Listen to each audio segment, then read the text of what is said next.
What's going on in America today? Why are we over our heads in debt? Why can't the politicians bring debt under control? Why are so many people, often both parents now, working at low-paying, dead-end jobs and still making do with less? What's the future of the American economy and way of life?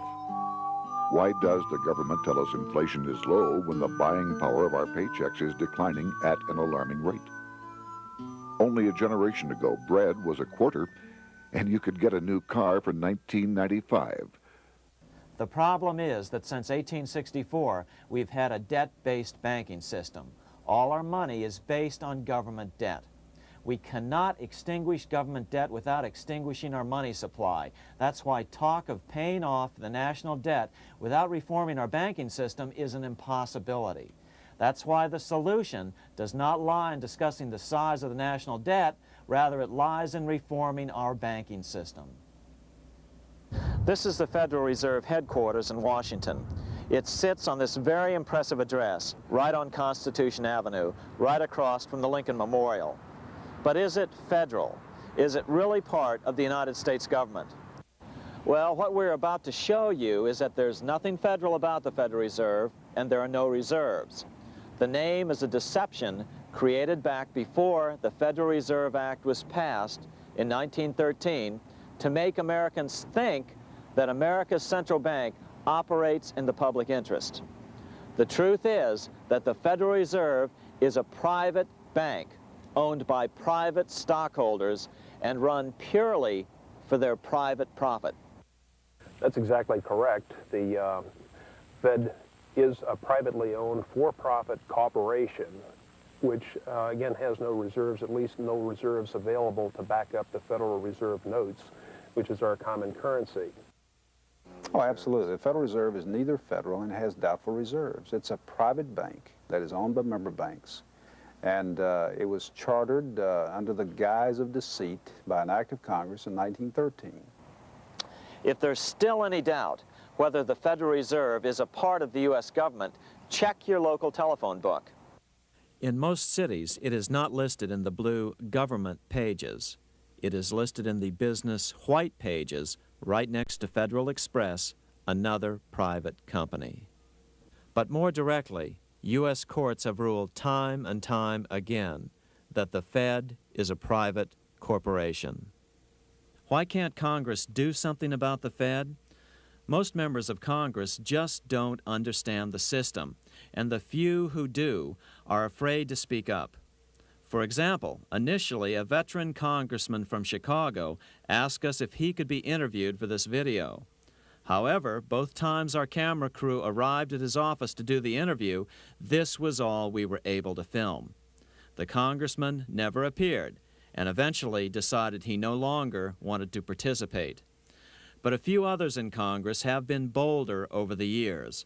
Here are 3 quick examples.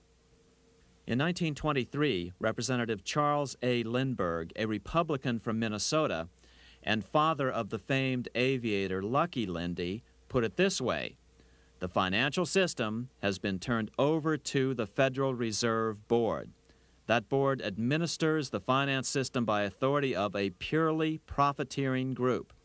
The system is private, conducted for the sole purpose of obtaining the greatest possible profits from the use of other people's money. One of the most outspoken critics in Congress of the Fed was the former chairman of the House Banking and Currency Committee during the Great Depression years. Louis T. McFadden, Republican of Pennsylvania, said in 1932, "We have in this country one of the most corrupt institutions the world has ever known. I refer to the Federal Reserve Board. This evil institution has impoverished the people of the United States and has practically bankrupted our government. It has done this through the corrupt practices of the moneyed vultures who control it." Senator Barry Goldwater was a frequent critic of the Fed. Most Americans have no real understanding of the operation of the international moneylenders. The accounts of the Federal Reserve System have never been audited. It operates outside the control of Congress and manipulates the credit of the United States. The Federal Reserve really even though it is not part of the federal government, it is more powerful than the federal government. It's more powerful than the president, the Congress, and the courts. Now, a lot of people challenge me on that, but let me prove my case. The Federal Reserve determines what the average person's car payment is going to be, what their house payment is going to be, and whether they have a job or not. And I submit to you that that's total control. And the Federal Reserve is the largest single creditor of the United States government. What does Proverbs tell us? The borrower is servant to the lender. What one has to understand is that from the day the Constitution was adopted right up to today, the folks who profit from privately owned central banks, as Madison called them, the money changers, have fought a running battle for control over who gets to print America's money. Why is who prints the money so important? Think of money as just another commodity. If you have a monopoly on a commodity that everyone needs, everyone wants, and nobody has enough of, there are lots of ways to make a profit, and also exert tremendous political influence. That's what this battle is all about. Throughout the history of the United States, the money power has gone back and forth between Congress and some sort of privately owned central bank. The Founding Fathers knew the evils of a privately owned central bank. First of all, they had seen how the privately owned British central bank, the Bank of England, had run up the British national debt to such an extent that Parliament had been forced to place unfair taxes on the American colonies. In fact, as we'll see later, Ben Franklin claimed that this was the real cause of the American Revolution. Most of the Founding Fathers realized the potential dangers of banking and feared bankers' accumulation of wealth and power. Jefferson put it this way: I sincerely believe that banking institutions are more dangerous to our liberties than standing armies. The issuing power should be taken from the banks and restored to the people to whom it properly belongs. That succinct statement of Jefferson is, in fact, the solution to all our economic problems today. It bears repeating. The issuing power should be taken from the banks and restored to the people to whom it properly belongs. James Madison, the main author of the Constitution, agreed. Interestingly, he called those behind the central bank scheme money changers. Madison strongly criticized their actions. History records that the money changers have used every form of abuse, intrigue, deceit, and violent means possible to maintain their control over governments by controlling money and its issuance. The battle over who gets to issue our money has been the pivotal issue throughout the history of the United States. Wars are fought over it, depressions are caused to acquire it. Yet after World War I, this battle was rarely mentioned in newspapers or history books. Why? By World War I, the money changers, with their dominant wealth, had seized control of most of the nation's press. Throughout U.S. history, this battle over who gets the power to issue our money has raged. In fact, it's changed hands back and forth 8 times since 1764, yet this fact has virtually vanished from public view for over 3 generations behind a smokescreen emitted by Fed cheerleaders in the media. Until we stop talking about deficits and government spending and start talking about who controls how much money we have, it's all just a big shell game, a complete and utter deception. It won't matter if you pass an ironclad amendment to the Constitution mandating a balanced budget. Our situation is only going to get worse until we root out the cause at its source. What's the solution for our national problem? First of all, education. That's what this video presentation is all about. But secondly, we must act. We must take back the power to issue our own money. Issuing our own money is not a radical solution. I want to stress that. It's the same solution used at different points in U.S. history by men like Benjamin Franklin, Thomas Jefferson, Andrew Jackson, Martin Van Buren, and Abraham Lincoln. So, to sum it up, in 1913, Congress gave an independent central bank, deceptively named the Federal Reserve, a monopoly over issuing America's money. And the debt generated by this quasi-private corporation is what is killing the American economy. Though the Federal Reserve is now the most powerful central bank in the world, it was not the first. So where did this idea come from? To really understand the magnitude of the problem, we have to travel back to Europe. Just who are these money changers James Madison spoke of? In the Bible, 2,000 years ago, Jesus drove the money changers from the temple. It was the only time Jesus used force during his ministry. What were money changers doing in the temple? When Jews came to Jerusalem to pay their temple tax, they could only pay it with a special coin, the half shekel of the sanctuary. This was a half ounce of pure silver about this size.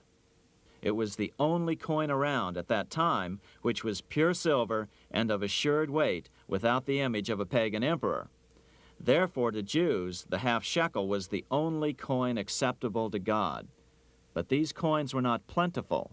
The money changers had cornered the market on them. Then they raised the price, just like any other commodity, to whatever the market would bear.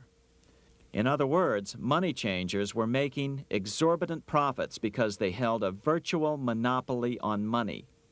The Jews had to pay whatever they demanded. To Jesus, this totally violated the sanctity of God's house.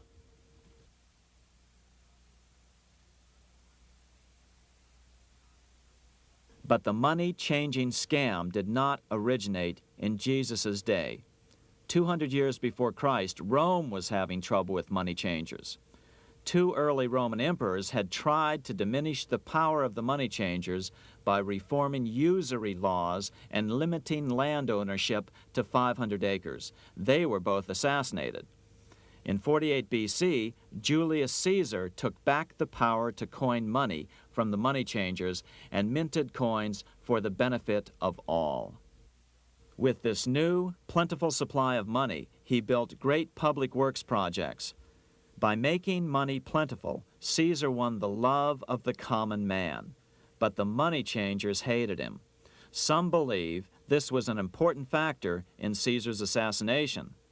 One thing is for sure, with the death of Caesar came the demise of plentiful money in Rome. Taxes increased, as did corruption. Just as in the case of America today, usury and debased coin became the rule. Eventually, the Roman money supply was reduced by 90%.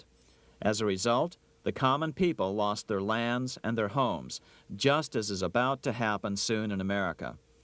With the demise of plentiful money, the masses lost confidence in the Roman government and refused to support it.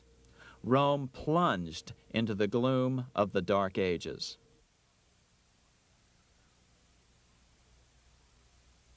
A 1,000 years after the death of Christ, money changers, those who loan out and manipulate the quantity of money, were active in medieval England. In fact, they were so active that acting together, they could manipulate the entire English economy. These were not bankers per se. The money changers generally were the goldsmiths. They were the first bankers because they started keeping other people's gold for safekeeping in their vaults.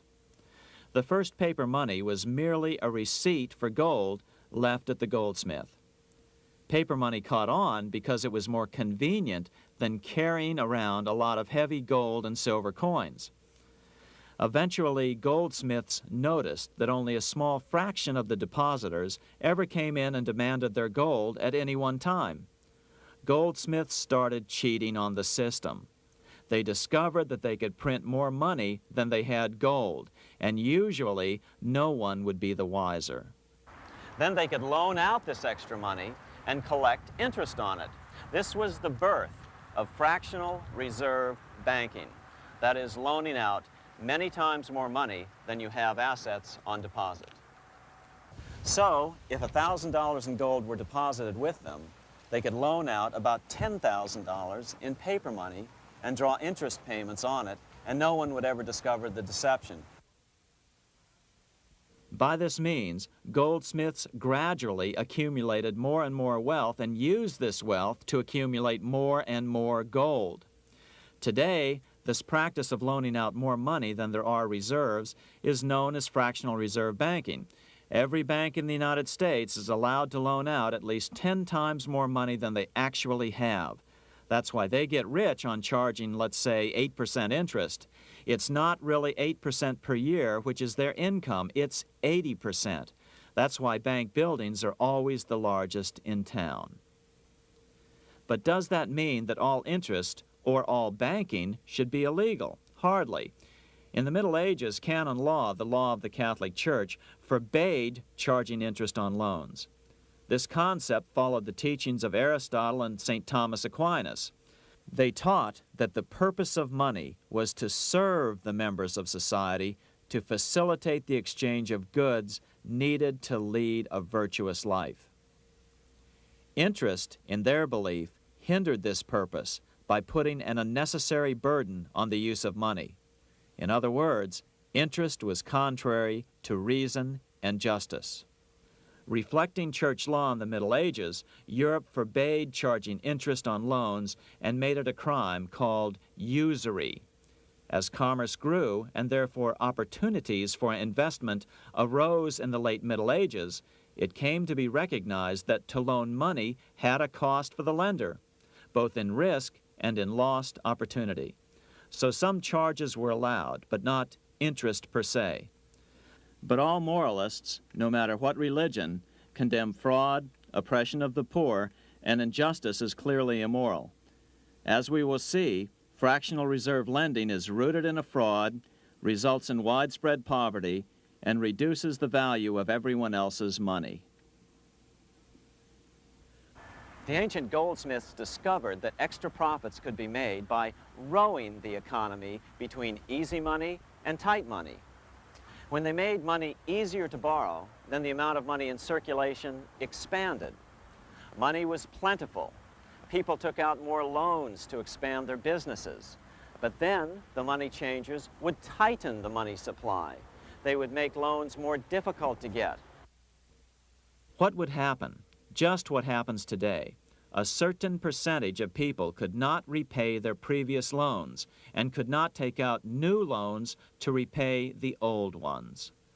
Therefore, they went bankrupt and had to sell their assets to the goldsmiths for pennies on the dollar. The same thing is still going on today. Only today, we call this rowing of the economy up and down the business cycle. Like Julius Caesar, King Henry I of England finally resolved to take the money power away from the goldsmiths about 1100 A.D. Henry could have used anything as money, seashells, feathers, or even yak dung, as is often done in remote Tibetan provinces. But he invented one of the most unusual money systems in history. It was called the tally stick system. Here I have one of the few surviving examples of this form of British money, which lasted 726 years until 1826, a tally stick. The tally system was adopted to avoid the monetary manipulation of the goldsmiths. Tally sticks were money fabricated out of sticks of polished wood. Notches were cut along one edge of the stick to indicate the denominations. Then the stick was split lengthwise through the notches so that both pieces still had a record of the notches. The king kept one half to protect against counterfeiting. Then he would spend the other half into the economy and they would circulate as money. This particular tally stick is huge. It represented 25,000 pounds. One of the original stockholders in the Bank of England purchased his original shares with this stick. In other words, he bought shares in the world's richest and most powerful corporation with a stick of wood. It's ironic that after its formation in 1694, the Bank of England attacked the tally stick system because it was money outside the power of the money changers, just as King Henry had wanted it to be. Why do people accept sticks of wood for money? That's a great question. Throughout history, people traded anything they thought had value and used as money. You see, the secret is that money is only what people agree on to use as money. What's our paper money today? It's really just paper. But here's the trick. King Henry ordered that tally sticks had to be used to pay the king's taxes. This built-in demand for tally sticks immediately made them circulate and be accepted as money. And they worked well. In fact, no other form of money has worked so well for so long as tally sticks. Keep in mind, the British Empire was built under the tally stick system. The tally stick system succeeded despite the fact that the money changers constantly attacked it by offering the metal coin system as competition. In other words, metal coins never went completely out of circulation, but tally sticks hung on because they were good for the payment of taxes. Finally, in the 1500s, King Henry VIII relaxed the laws concerning usury, and the money changers wasted no time reasserting themselves. They quickly made their gold and silver money plentiful for a few decades. But when Queen Mary took the throne and tightened the usury laws again, the money changers renewed the hoarding of gold and silver coins, forcing the economy to plummet. When Queen Mary's sister, Queen Elizabeth I, took the throne, she was determined to regain control over English money. Her solution was to issue gold and silver coins from the public treasury and take the control over the money supply away from the money changers. Although control over money was not the only cause of the English Revolution in 1642, religious differences fueled the conflict. Monetary policy played a major role. Financed by the money changers, Oliver Cromwell finally overthrew King Charles, purged the Parliament, and put the king to death. The money changers were immediately allowed to consolidate their financial power. The result was that for the next 50 years, the money changers plunged Great Britain into a series of costly wars. They took over a square mile of property in the center of London, known as the City of London. This area today is still known as one of the 3 predominant financial centers of the world. Conflicts with the Stuart kings led the money changers in England to combine with those in the Netherlands to finance the invasion of William of Orange, who overthrew the Stuarts in 1688 and took the English throne.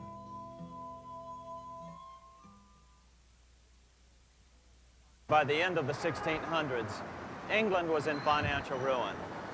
50 years of more or less continuous wars with France and Holland had exhausted her. Frantic government officials met with the money changers to beg for the loans necessary to pursue their political purposes. The price was high: a government-sanctioned, privately owned bank which could issue money created out of nothing. It was to be the modern world's first privately owned central bank, the Bank of England. Although it was deceptively called the Bank of England to make the general population think it was part of the government, it was not. Like any other private corporation, the Bank of England sold shares to get started. The investors, whose names were never revealed, were supposed to put up £1.25 million British pounds in gold coin to buy their shares in the bank, but only £750,000 was ever received.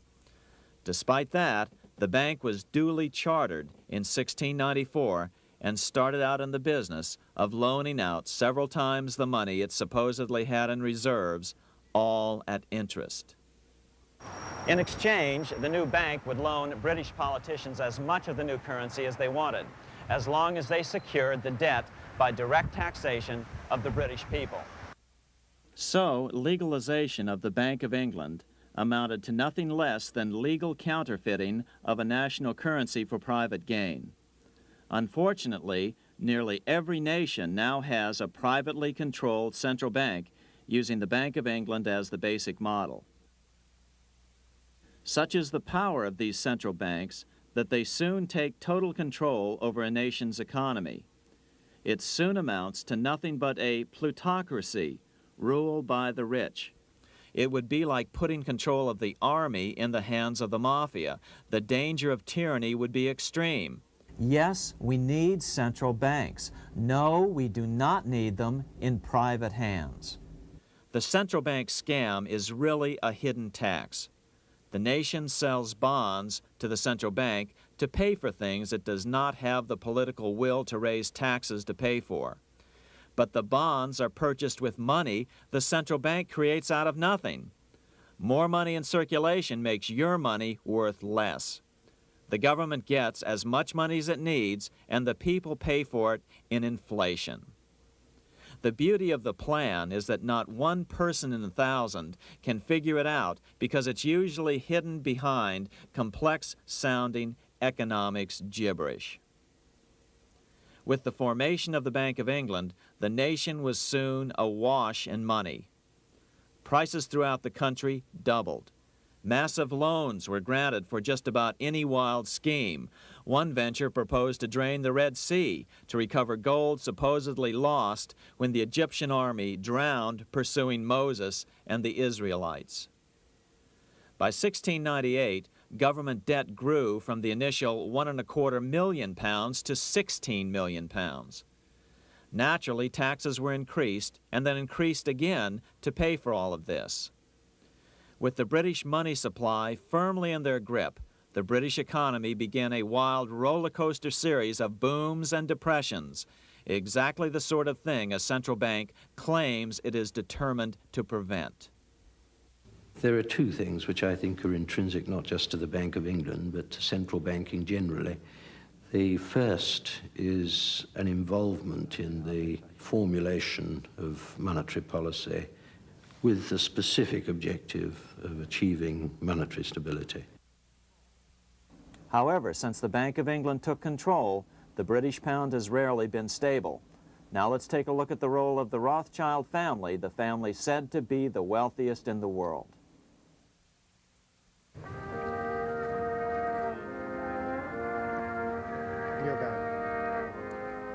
This is Frankfurt, Germany. 50 years after the Bank of England opened its doors, a goldsmith named Amschel Moses Bauer opened a coin shop, a counting house, in 1743. And over the door, he placed a sign depicting a Roman eagle on a red shield.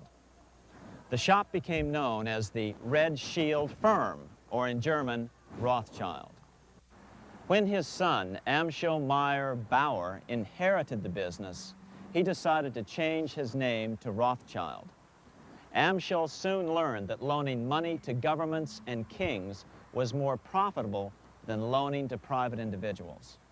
Not only were the loans bigger, but they were secured by the nation's taxes. Mayer Rothschild had 5 sons. He trained them all in the skills of money creation, then sent them out to the major capitals of Europe to open branch offices of the family banking business. His first son, Amschel Meyer, stayed in Frankfurt to mind the hometown bank. His second son, Solomon, was sent to Vienna. His third son, Nathan, was clearly the most clever. He was sent to London at age 21 in 1798, 100 years after the founding of the Bank of England. His fourth son, Karl, went to Naples, and his fifth son, Jacob, went to Paris. In 1785, Mayer Amschel moved his entire family to this larger house, a 5-story dwelling he shared with the Schiff family. This house was known as the Green Shield. The Rothschilds and the Schiffs would play a central role in the rest of European financial history and in that of the United States. The Rothschilds broke into dealings with European royalty here at Wilhelmshof, the palace of the wealthiest man in Germany. In fact, the wealthiest monarch in all Europe, Prince William of Hesse-Kassel. At first, the Rothschilds were only helping William speculate in precious coins. But when Napoleon chased Prince William into exile, he sent £550,000, a gigantic sum at that time, to Nathan Rothschild in London with instructions for him to buy consols, British government bonds, also called government stock. But Rothschild used the money for his own purposes. With Napoleon on the loose, the opportunities of wartime investments were nearly limitless. William returned here sometime prior to the Battle of Waterloo in 1815. He summoned Rothschild and demanded his money back. The Rothschilds returned William's money with the interest the British consuls would have paid him had the investment actually been made. But the Rothschilds kept all the past profits they had made using William's money. Nathan Rothschild later bragged that in the 17 years he'd been in England, he'd increased his original 20,000 pound stake given to him by his father by 2,500 times. By cooperating within the family, the Rothschilds soon grew unbelievably wealthy. By the mid-1800s, they dominated all European banking and were certainly the wealthiest family in the world. They financed Cecil Rhodes, making it possible for him to establish a monopoly over the diamond and gold fields of South Africa. In America, they financed the Harrimans and railroads, the Vanderbilts and railroads and the press, and Carnegie in the steel industry, among many others. In fact, during World War I, J.P. Morgan was thought to be the richest man in America. But after his death, it was discovered that he was actually only a lieutenant of the Rothschilds. Once Morgan's will was made public, it was discovered that he owned only 19% of J.P. Morgan companies. By 1850, James Rothschild, the heir of the French branch of the family, was said to be worth 600 million French francs, 150 million more than all the other bankers in France put together. He built this mansion called Ferrier, just east of Paris. Wilhelm I, on seeing it, exclaimed, "Kings couldn't afford this. It could only belong to a Rothschild." Another 19th century French commentator put it this way: "There is but one power in Europe, and that is Rothschild." There is no evidence that their predominant standing in European or world finance has changed. Now let's take a look at the results the Bank of England had produced on the British economy and how that later was the root cause of the American Revolution.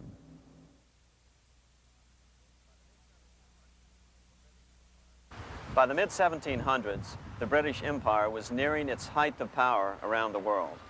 But Britain had fought 4 costly wars in Europe since the creation of their privately owned central bank, the Bank of England. The cost had been high. To finance these wars, the British Parliament here had borrowed heavily from the bank. By the mid-1700s, the government's debt here in Britain was 140 million pounds, a staggering sum for those days. Consequently, the British government embarked on a program of trying to raise revenues from their American colonies in order to make their interest payments to the bank. But in America, it was a different story. The scourge of a privately owned central bank had not yet hit. This is Independence Hall in Philadelphia, where the Declaration of Independence and Constitution were signed.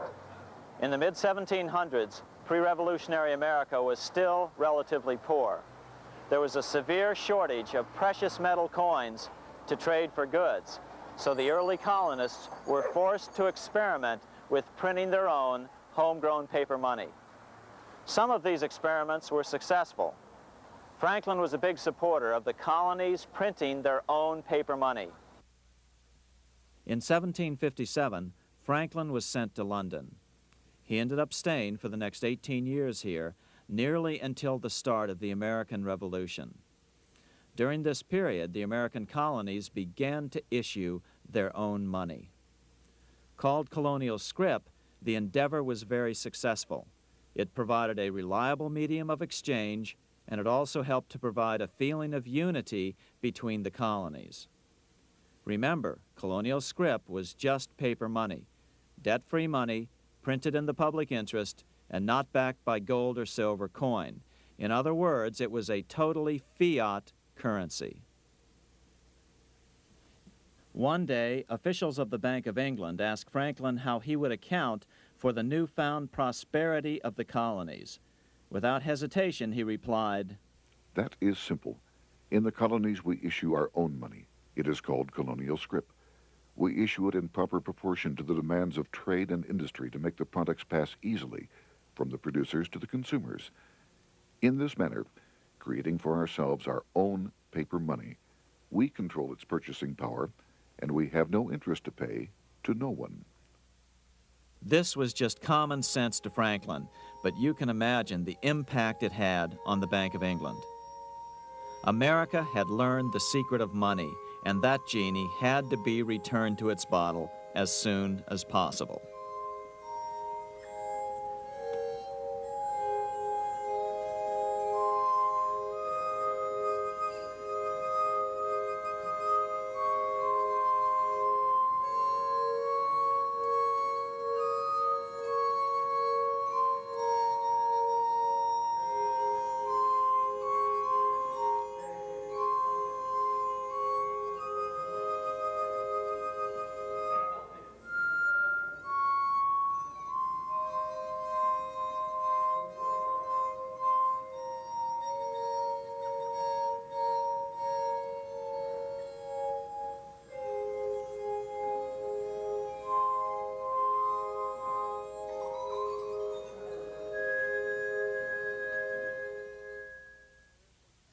As a result, Parliament hurriedly passed the Currency Act of 1764. This prohibited colonial officials from issuing their own money and ordered them to pay all future taxes in gold or silver coins. In other words, it forced the colonies on a gold or silver standard. For those who still believe that a gold standard is the answer for America's current monetary problems, look what happened to America after that. Writing in his autobiography, Franklin said, "In 1 year, the conditions were so reversed that the era of prosperity ended and a depression set in to such an extent that the streets of the colonies were filled with unemployed." Franklin claims that this was even the basic cause for the American Revolution. As Franklin put it in his autobiography, The colonies would gladly have borne a little tax on tea and other matters had it not been that England took away from the colonies their money, which created unemployment and dissatisfaction. The inability of the colonists to get the power to issue their own money permanently out of the hands of George III and the international bankers was the prime reason for the Revolutionary War. by the time the first shots were fired in Lexington, Massachusetts, on April 19, 1775, the colonies had been drained of gold and silver coin by British taxation. As a result, the Continental government had no choice but to print money to finance the war. At the start of the Revolution, the U.S. money supply stood at $12 million. By the end of the war, it was nearly $500 million. As a result, the currency was virtually worthless. Shoes sold for $5,000 a pair. Colonial scrip had worked because just enough was issued to facilitate trade. As George Washington lamented, a wagon load of money will scarcely purchase a wagon load of provisions. Today, those who support a gold-backed currency point to this period during the Revolution to demonstrate the evils of a fiat currency. But remember, the same currency had worked so well 20 years earlier during times of peace that the Bank of England had Parliament outlaw it. Towards the end of the Revolution, the Continental Congress, meeting here at Independence Hall, grew desperate for money. In 1781, they allowed Robert Morris, their financial superintendent, to open a privately owned central bank. Incidentally, Morris was a wealthy man who had grown wealthier during the Revolution by trading in war materials. Called the Bank of North America, the new bank was closely modeled after the Bank of England. It was allowed to practice fractional reserve banking. That is, it could lend out money it didn't have, then charge interest on it. If you or I were to do that, we would be charged with fraud, a felony. The bank's charter called for private investors to put up $400,000 worth of initial capital. But when Morris was unable to raise the money, he brazenly used his political influence to have gold deposited in the bank, which had been loaned to America by France.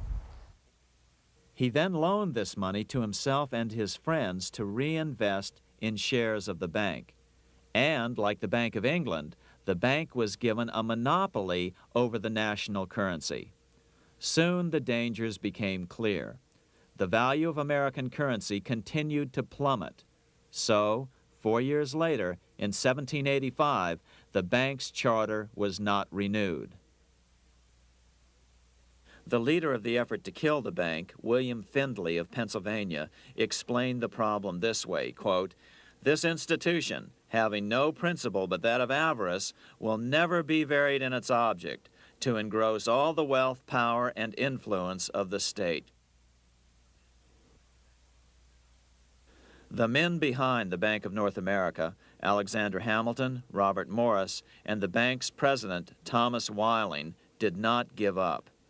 Only 6 years later, Hamilton, then Secretary of the Treasury, and his mentor, Morris, rammed a new privately owned central bank through the new Congress.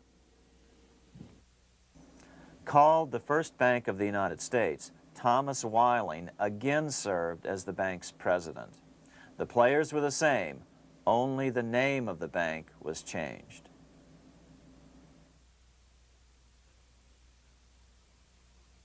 In 1787, colonial leaders assembled in Philadelphia to replace the ailing Articles of Confederation. As we saw earlier, both Thomas Jefferson and James Madison were unalterably opposed to a privately owned central bank.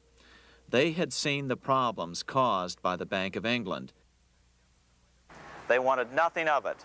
As Jefferson later put it, "If the American people ever allow private banks to control the issue of their currency, first by inflation, then by deflation, the banks and the corporations which grow up around them will deprive the people of all property until their children wake up homeless on the continent their fathers conquered." During the debate over the future monetary system, another one of the founding fathers, Gouverneur Morris, castigated the motivations of the owners of the Bank of North America. Gouverneur Morris headed the committee that wrote the final draft of the Constitution. Morris knew the motivations of the bank well. Along with his old boss, Robert Morris, Gouverneur Morris and Alexander Hamilton were the ones who had presented the original plan for the Bank of North America to the Continental Congress in the last year of the Revolution. In a letter he wrote to James Madison on July 2nd, 1787, Gouverneur Morris revealed what was really going on. "The rich will strive to establish their dominion and enslave the rest. They always did. They always will. They will have the same effect here as elsewhere if we do not, by the power of government, keep them in their proper spheres."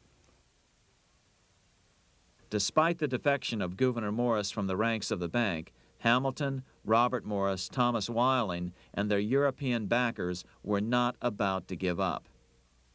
They convinced the bulk of the delegates to the Constitutional Convention to not give Congress the power to issue paper money. Most of the delegates were still reeling from the wild inflation of the paper currency during the Revolution. They had forgotten how well colonial scrip had worked before the war. But the Bank of England had not. The money changers could not stand to have America printing her own money again. So the Constitution is silent on the matter. This grievous defect left the door wide open for the money changers, just as they had planned.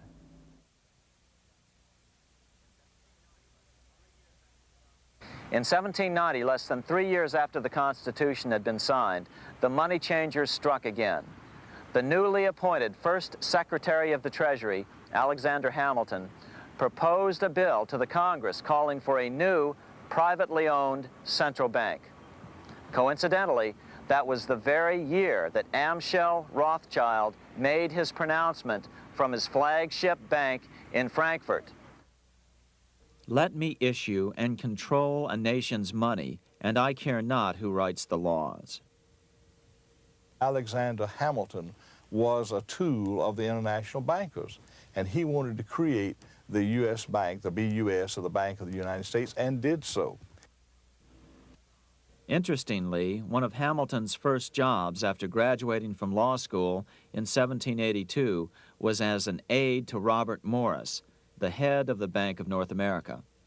In fact, the year before, Hamilton had written Morris a letter saying, "A national debt, if it is not excessive, will be to us a national blessing."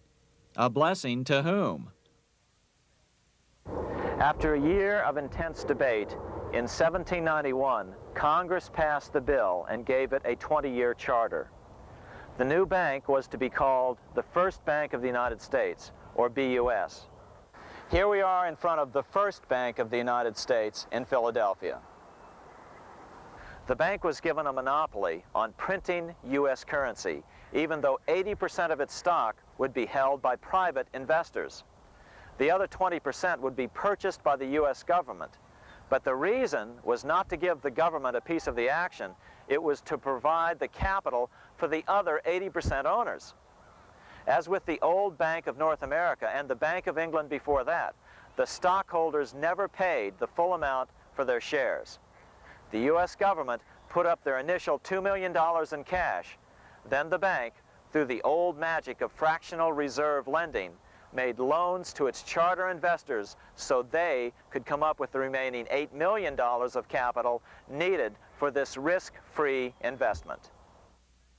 Like the Bank of England, the name of the Bank of the United States was deliberately chosen to hide the fact that it was privately controlled. And like the Bank of England, the names of the investors in the bank were never revealed. Many years later, it was a common saying that the Rothschilds were the power behind the old Bank of the United States. The bank was sold to Congress as a way to bring stability to the banking system and eliminate inflation. So what happened?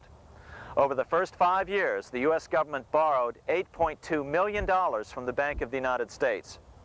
In the same 5-year period, prices rose by 72%. Jefferson, as the new Secretary of State, watched the borrowing with sadness and frustration, unable to stop it. I wish it were possible to obtain a single amendment to our Constitution, taking from the federal government the power of borrowing. Millions of Americans feel the same way today. They watch in helpless frustration as the federal government borrows the American economy into oblivion. So, although it was called the First Bank of the United States, it was not the first attempt at a privately owned central bank in this country. As with the Bank of North America, the government put up most of the cash to get this private bank going, then the bankers loaned the money to each other to buy the remaining stock in the bank. It was a scam, plain and simple, and they wouldn't be able to get away with it for long. But first, we have to travel back to Europe to see how a single man was able to manipulate the entire British economy by obtaining the first news of Napoleon's final defeat.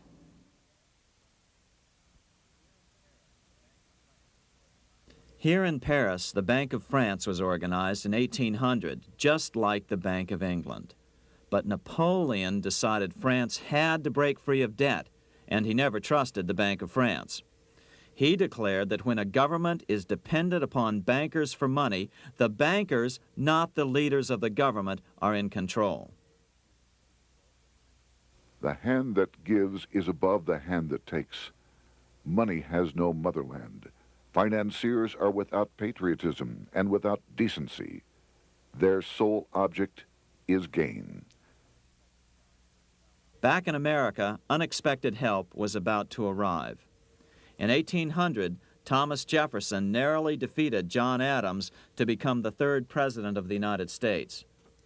By 1803, Jefferson and Napoleon had struck a deal. The U.S. would give Napoleon $3 million in gold in exchange for a huge chunk of territory west of the Mississippi River, the Louisiana Purchase. With that $3 million, Napoleon quickly forged an army and set off across Europe, conquering everything in his path. But the Bank of England quickly rose to oppose him. They financed every nation in his path, reaping the enormous profits of war. Prussia, Austria, and finally Russia all went heavily into debt in a futile attempt to stop Napoleon. 4 years later, with the main French army in Russia, 30-year-old Nathan Rothschild, the head of the London office of the Rothschild family, personally took charge of a bold plan to smuggle a much-needed shipment of gold right through France to finance an attack by the Duke of Wellington from Spain. Nathan later bragged at a dinner party in London that it was the best business he'd ever done. Little did he know that he would do much better business in the near future. Wellington's attacks from the south and other defeats eventually forced Napoleon to abdicate, and Louis XVIII was crowned king. Napoleon was exiled to Elba, a tiny island off the coast of Italy, supposedly exiled from France forever.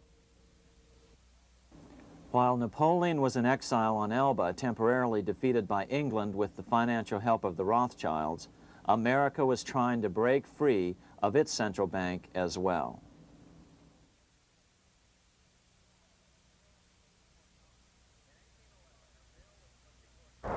In 1811, a bill was put before Congress to renew the charter of the Bank of the United States. The debate grew very heated, and the legislatures of both Pennsylvania and Virginia passed resolutions asking Congress to kill the bank. The press corps of the day attacked the bank openly, calling it a great swindle, a vulture, a viper, and a cobra. Oh, to have an independent press once again in America. A congressman named P.B. Porter attacked the bank from the floor of Congress, saying if the bank's charter was renewed, Congress, quote, will have planted in the bosom of this Constitution a viper, which one day or another will sting the liberties of this country to the heart, close quote. Prospects didn't look that good for the bank. Some writers have even claimed that Nathan Rothschild warned that the United States would find itself involved in a most disastrous war if the bank's charter were not renewed. But it wasn't enough. When the smoke had cleared, the renewal bill was defeated by a single vote in the House and was deadlocked in the Senate. By now, America's fourth president, James Madison, was in the White House. Remember, Madison was a staunch opponent of the bank. His vice president, George Clinton, broke a tie in the Senate and sent the bank into oblivion. Within 5 months, England attacked the U.S., and the War of 1812 was on. But the British were still busy fighting Napoleon, and so the War of 1812 ended in a draw in 1814. Though the money changers were temporarily down, they were far from out. It would take them only another 2 years to bring back their bank bigger and stronger than ever.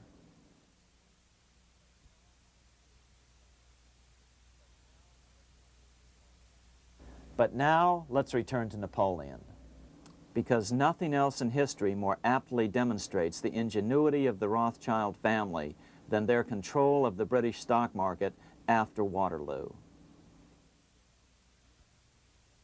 In 1815, a year after the end of the War of 1812 in America, Napoleon escaped his exile and returned to Paris. French troops were sent out to capture him, but such was his charisma that the soldiers rallied around their old leader and hailed him as their emperor once again.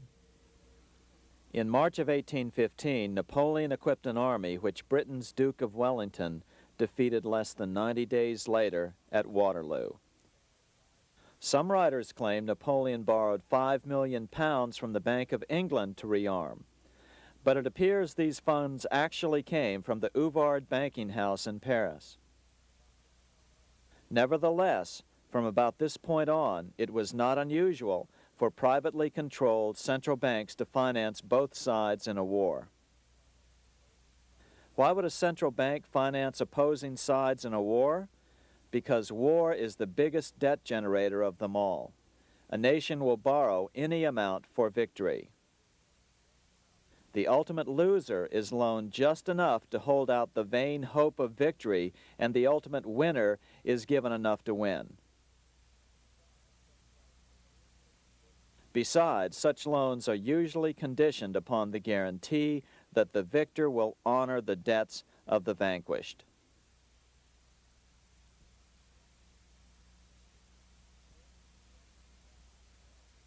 This is the Waterloo battlefield about 200 miles northeast of Paris in what today is Belgium. Here Napoleon suffered his final defeat, but not before thousands of French and Englishmen gave their lives on a steamy summer day in July of 1815. Right over there, on June 18, 1815, 74,000 French troops met 67,000 troops from Britain and other European nations. The outcome was certainly in doubt. In fact, had Napoleon attacked a few hours earlier, he would probably have won the battle. But no matter who won or lost, back in London, Nathan Rothschild planned to use the opportunity to try to seize control over the British stock and bond market and possibly even the Bank of England. Rothschild stationed a trusted agent, a man named Rothworth, on the north side of the battlefield, closer to the English Channel. Once the battle had been decided, Rothworth took off for the Channel. He delivered the news to Nathan Rothschild a full 24 hours before Wellington's own courier. Rothschild hurried to the stock market and took up his usual position in front of an ancient pillar. All eyes were on him. The Rothschilds had a legendary communications network. If Wellington had been defeated and Napoleon was loose on the continent again, Britain's financial situation would become grave indeed. Rothschild looked saddened. He stood there motionless, eyes downcast. Then suddenly he began selling. Other nervous investors saw that Rothschild was selling. It could only mean one thing: Napoleon must have won, Wellington must have lost. The market plummeted. Soon everyone was selling their consols, their British government bonds, and prices dropped sharply. But then Rothschild started secretly buying up the consols through his agents for only a fraction of their worth hours before. Myths, legends, you say? 100 years later, the New York Times ran a story which said that Nathan's grandson had attempted to secure a court order to suppress a book with this stock market story in it. The Rothschild family claimed the story was untrue and libelous, but the court denied the Rothschilds' request and ordered the family to pay all court costs. What's even more interesting about this story is that some authors claim that the day after the Battle of Waterloo, in a matter of hours, Nathan Rothschild came to dominate not only the bond market, but the Bank of England as well. Whether or not the Rothschild family seized control of the Bank of England, the first privately owned central bank in a major European nation and the wealthiest, one thing is certain: by the mid-1800s, the Rothschilds were the richest family in the world, bar none. They dominated the new government bond markets and branched into other banks and industrial concerns. In fact, the rest of the 19th century was known as the Age of the Rothschilds. Despite this overwhelming wealth, the family has generally cultivated an aura of invisibility. Although the family controls scores of industrial, commercial, mining, and tourist corporations, only a handful bear the Rothschild name. By the end of the 19th century, one expert estimated that the Rothschild family controlled half the wealth of the world. Whatever the extent of their vast wealth, it is reasonable to assume that their percentage of the world's wealth has increased since then. But since the turn of the century, the Rothschilds have cultivated the notion that their power has somehow waned even as their wealth increases.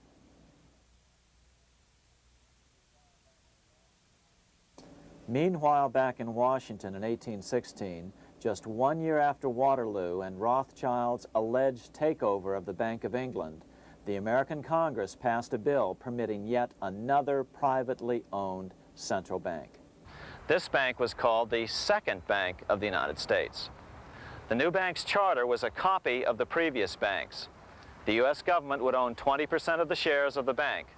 Of course, the federal share was paid by the Treasury up front into the bank's coffers. Then, through the magic of fractional reserve lending, it was transformed into loans to private investors who then bought the remaining 80% of the shares. Just as before, the primary stockholders remained a secret. But it is known that the largest block of shares, about 1/3 of the total, were sold to foreigners. As one observer put it, it is certainly no exaggeration to say that the Second Bank of the United States was rooted as deeply in Britain as it was in America. So, by 1816, some authors claim the Rothschilds had taken control over the Bank of England and backed a new, privately owned central bank in America as well.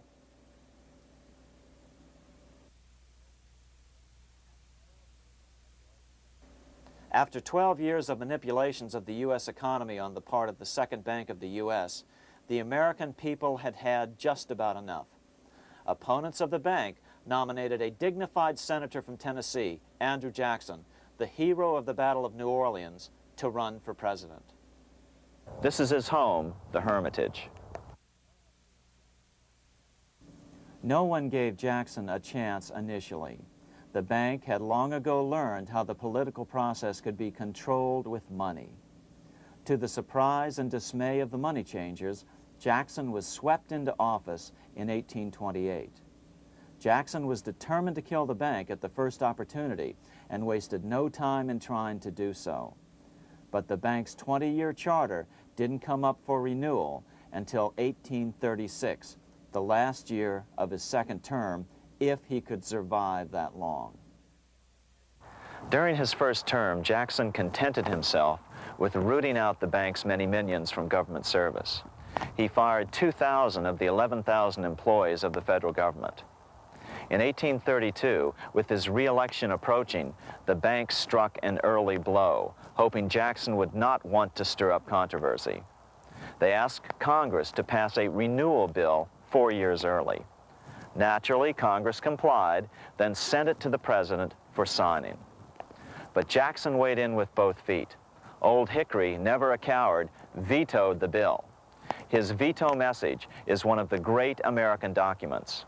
It clearly lays out the responsibility of the American government towards its citizens, rich and poor. It is not our own citizens only who are to receive the bounty of our government. More than 8 million of the stock of this bank are held by foreigners. Is there no danger to our liberty and independence in a bank that in its nature has so little to bind it to our country? Controlling our currency, receiving our public monies, and holding thousands of our citizens' independence would be more formidable and dangerous than a military power of the enemy. If government would confine itself to equal protection and, as heaven does its rains, shower its favor alike on the high and the low, the rich and the poor, it would be an unqualified blessing. In the act before me, there seems to be a wide and unnecessary departure from these just principles. Later that year, in July 1832, Congress was unable to override Jackson's veto. Now Jackson had to stand for re-election. Jackson took his argument directly to the people. For the first time in U.S. history, Jackson took his presidential campaign on the road. Before then, presidential candidates stayed at home and looked presidential. His campaign slogan was "Jackson and no bank." The National Republican Party ran Senator Henry Clay against Jackson. Despite the fact that the bankers poured over $3 million into Clay's campaign, Jackson was reelected by a landslide in November of 1832. Despite his presidential victory, Jackson knew the battle was only beginning. "The hydra of corruption is only scotched, not dead," said the newly elected president. Jackson ordered his new Secretary of Treasury, Lewis McLean, to start removing the government's deposits from the second bank and start placing them in state banks. But McLean refused to do so. Jackson fired him and appointed William J. Duane as the new Secretary of the Treasury. Duane also refused to comply with the president's requests, and so Jackson fired him as well and then appointed Roger B. Taney to the office. Taney did withdraw government funds from the bank starting on October 1st, 1833. Jackson was jubilant. "I have it chained. I'm ready with screws to draw every tooth and then the stumps." But the bank was not yet done fighting. Its head, Nicholas Biddle, used his influence to get the Senate to reject Taney's nomination. Then, in a rare show of arrogance, Biddle threatened to cause a depression if the bank was not rechartered. This worthy president thinks that because he has scalped Indians and imprisoned judges, he is to have his way with the bank. He is mistaken. Next, in an unbelievable fit of honesty for a central banker, Biddle admitted that the bank was going to make money scarce to force Congress to restore the bank. Nothing but widespread suffering will produce any effect on Congress. Our only safety is in pursuing a steady course of firm restriction, and I have no doubt that such a course will ultimately lead to restoration of the currency and the recharter of the bank. What a stunning revelation. Here was the pure truth, revealed with shocking clarity. Biddle intended to use the money contraction power of the bank to cause a massive depression until America gave in. Unfortunately, this has happened time and time again throughout U.S. history and is about to happen again in today's world. Nicholas Biddle made good on his threat. The bank sharply contracted the money supply by calling in old loans and refusing to extend new ones. A financial panic ensued, followed by a deep depression. Naturally, Biddle blamed Jackson for the crash, saying that it was caused by the withdrawal of federal funds from the bank. Unfortunately, his plan worked well. Wages and prices sagged. Unemployment soared along with business bankruptcies. The nation quickly went into an uproar. Newspaper editors blasted Jackson in editorials. The bank threatened to withhold payments, which then could be made directly to key politicians for their support. Within only months, Congress assembled in what was called the panic session. 6 months after he had withdrawn funds from the bank, Jackson was officially censured by a resolution which passed the Senate by a vote of 26 to 20. It was the first time a president had ever been censured by Congress. Jackson lashed out at the bank. "You are a den of vipers. I intend to rout you out, and by eternal God, I will rout you out." America's fate teetered on a knife edge. If Congress could muster enough votes to override Jackson's veto, the bank would be granted another 20-year monopoly or more over America's money, time enough to consolidate its already great power. Then a miracle occurred. The governor of Pennsylvania came out supporting President Jackson and strongly criticized the bank. On top of that, Biddle had been caught boasting in public about the bank's plan to crash the economy. Suddenly, the tide shifted. In April of 1834, the House of Representatives voted 134 to 82 against rechartering the bank. This was followed up by an even more lopsided vote to establish a special committee to investigate whether the bank had caused the crash. When the investigating committee arrived at the bank's door in Philadelphia, armed with a subpoena to examine the books, Biddle refused to give them up. Nor would he allow inspection of correspondence with congressmen relating to their personal loans and advances he'd made to them. He also refused to testify before the committee back in Washington. On January 8th, 1835, Jackson paid off the final installment on the national debt, which had been necessitated by allowing the banks to issue currency for government bonds rather than simply issuing treasury notes without such debt. He was the only president to ever pay off the debt. A few weeks later, on January 30th, 1835, an assassin by the name of Richard Lawrence tried to shoot President Jackson, but by the grace of God, both pistols misfired. Lawrence was later found not guilty by reason of insanity.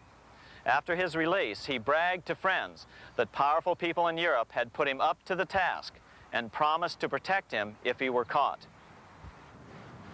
The following year, when its charter ran out, the Second Bank of the United States ceased functioning as the nation's central bank. Biddle was later arrested and charged with fraud. He was tried and acquitted, but died shortly thereafter while still tied up in civil suits. After his second term as president, Jackson retired here to the Hermitage outside of Nashville to live out his life. He is still remembered here for his determination to kill the bank.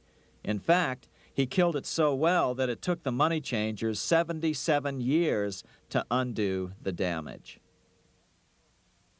When asked what his most important accomplishment had been, Jackson replied, "I killed the bank." Unfortunately, even Jackson failed to grasp the entire picture and its root cause. Although Jackson had killed the central bank, the most insidious weapon of the money changers, fractional reserve banking, remained in use by the numerous state-chartered banks. This fueled economic instability in the years before the Civil War. Still, the central bankers were out, and as a result, America thrived as it expanded westward.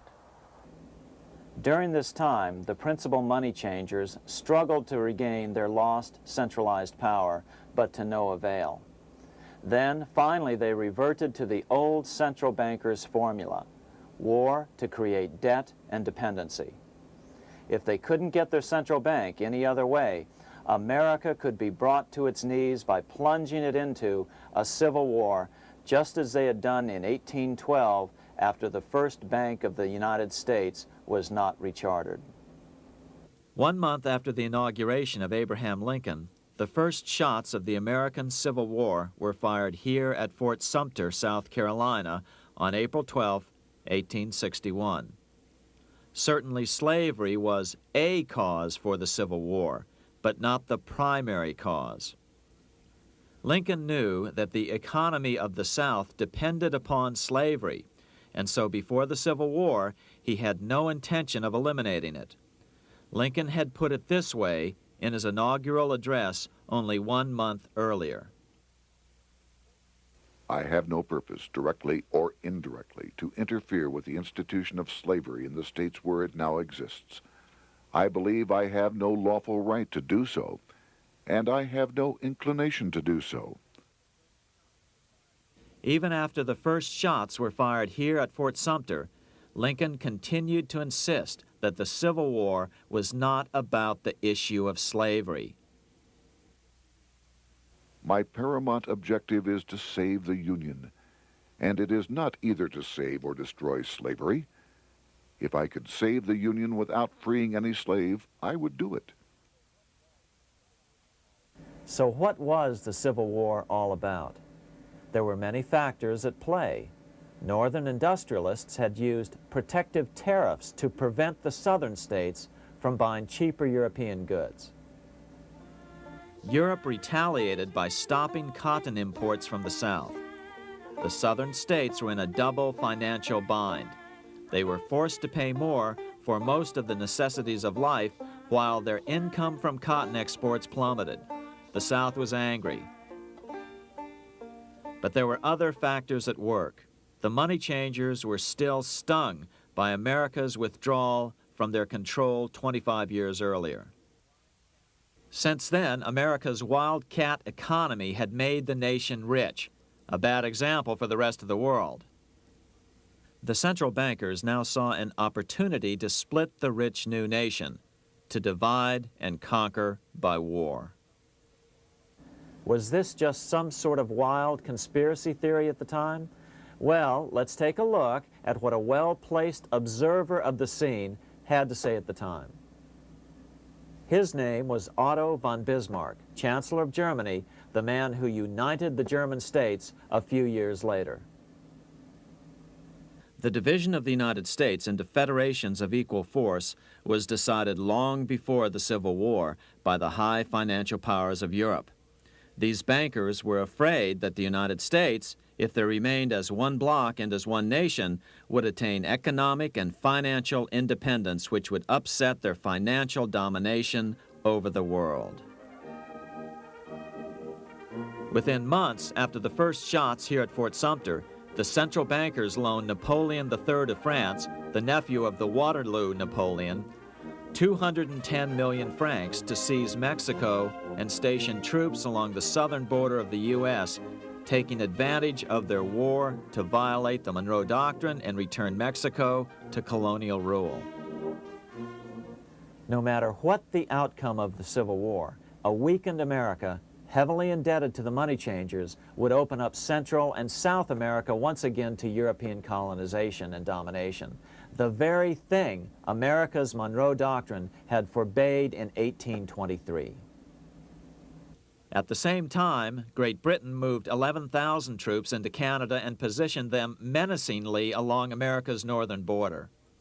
The British fleet went to war alert should their quick intervention be called for.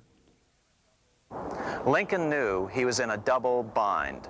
That's why he agonized over the fate of the Union. There was a lot more to it than just differences between the North and the South. That's why his emphasis was always on union and not merely the defeat of the South. But Lincoln needed money to win. In 1861, Lincoln and his Secretary of Treasury, Salmon P. Chase, went to New York to apply for the necessary loans. The money changers, anxious to see the Union fail, offered loans at 24 to 36% interest. Lincoln said thanks, but no thanks, and returned to Washington. Lincoln sent for an old friend, Colonel Dick Taylor of Chicago, and put him on the problem of financing the war. During one meeting, Lincoln asked Taylor what he'd discovered. Taylor put it this way: "Why, Lincoln, that is easy. Just get Congress to pass a bill authorizing the printing of full legal tender Treasury notes, and pay your soldiers with them, and go ahead and win your war with them also." When Lincoln asked if the people of the United States would accept the notes, Taylor said, "The people, or anyone else, will not have any choice in the matter if you make them full legal tender. They will have the full sanction of the government and be just as good as any money, as Congress is given that express right by the Constitution." So that's exactly what Lincoln did. In 1862-63, he printed up $450 million worth of the new bills. In order to distinguish them from other banknotes in circulation, he printed them in green ink on the back side. That's why the notes were called greenbacks. With this new money, Lincoln paid the troops and bought their supplies. During the course of the war, nearly $450 million worth of greenbacks were printed at no interest to the federal government. Lincoln understood who was really pulling the strings and what was at stake for the American people. This is how he explained his rationale. The government should create, issue, and circulate all the currency and credit needed to satisfy the spending power of the government and the buying power of consumers. The privilege of creating and issuing money is not only the supreme prerogative of government, but it is the government's greatest creative opportunity. By the adoption of these principles, the taxpayers will be saved immense sums of interest. Money will cease to be master and become the servant of humanity. A truly incredible editorial in the London Times explained the central bankers' attitude towards Lincoln's greenbacks. If this mischievous financial policy, which has its origins in North America, shall become indurated down to a fixture, then That government will furnish its own money without cost. It will pay off debts and be without debt. It will have all the money necessary to carry on its commerce. It will become prosperous without precedent in the history of the world. The brains and wealth of all countries will go to North America. That country must be destroyed, or it will destroy every monarchy on the globe. The scheme was effective, so effective that the next year, 1863, with Federal and Confederate troops beginning to mass for the decisive battle of the Civil War, and the Treasury in need of further congressional authority to issue more greenbacks, Lincoln allowed the bankers to push through the National Bank Act. These new national banks would operate under a virtual tax-free status and collectively had the exclusive monopoly power to create the new form of money, banknotes. Though greenbacks continued to circulate, their numbers were not increased. But most importantly, from this point on, the entire U.S. money supply would be created out of debt by bankers buying U.S. government bonds and issuing them for reserves for banknotes. As historian John Kenneth Galbraith explained it, in numerous years following the war, the federal government ran a heavy surplus. It could not, however, pay off its debt, retire its securities, because to do so meant there would be no bonds to back the national banknotes. To pay off the debt was to destroy the money supply. Later in 1863, Lincoln got some unexpected help from Tsar Alexander II of Russia. The Tsar, like Bismarck in Germany, knew what the international money changers were up to and had steadfastly refused to let them set up a central bank in Russia. If America survived and was able to remain out of their clutches, the Tsar's position would remain secure. If the bankers were successful at dividing America and giving the pieces back to Great Britain and France, both nations under control of their central banks, eventually they would threaten Russia again. So the Tsar gave orders that if either England or France actively intervened and gave aid to the South, Russia would consider such action as a declaration of war. He did the same with part of his Pacific Fleet and sent them to port in San Francisco. Lincoln was reelected the next year, 1864. Had he lived, he would surely have killed the national bank's money monopoly extracted from him during the war.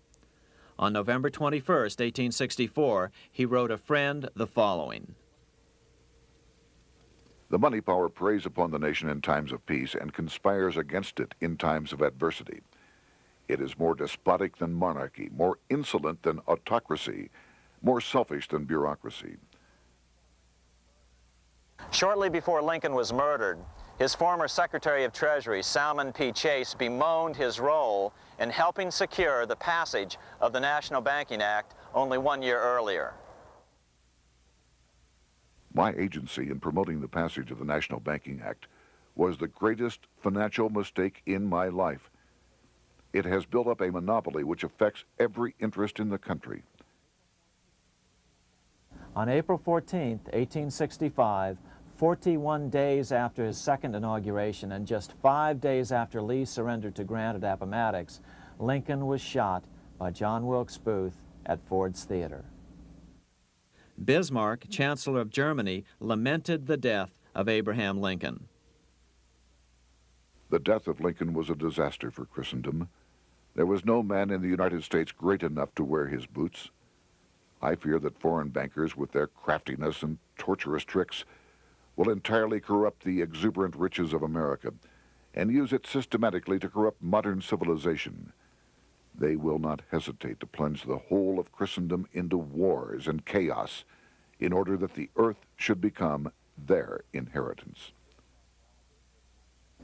Bismarck well understood the money changers' plan.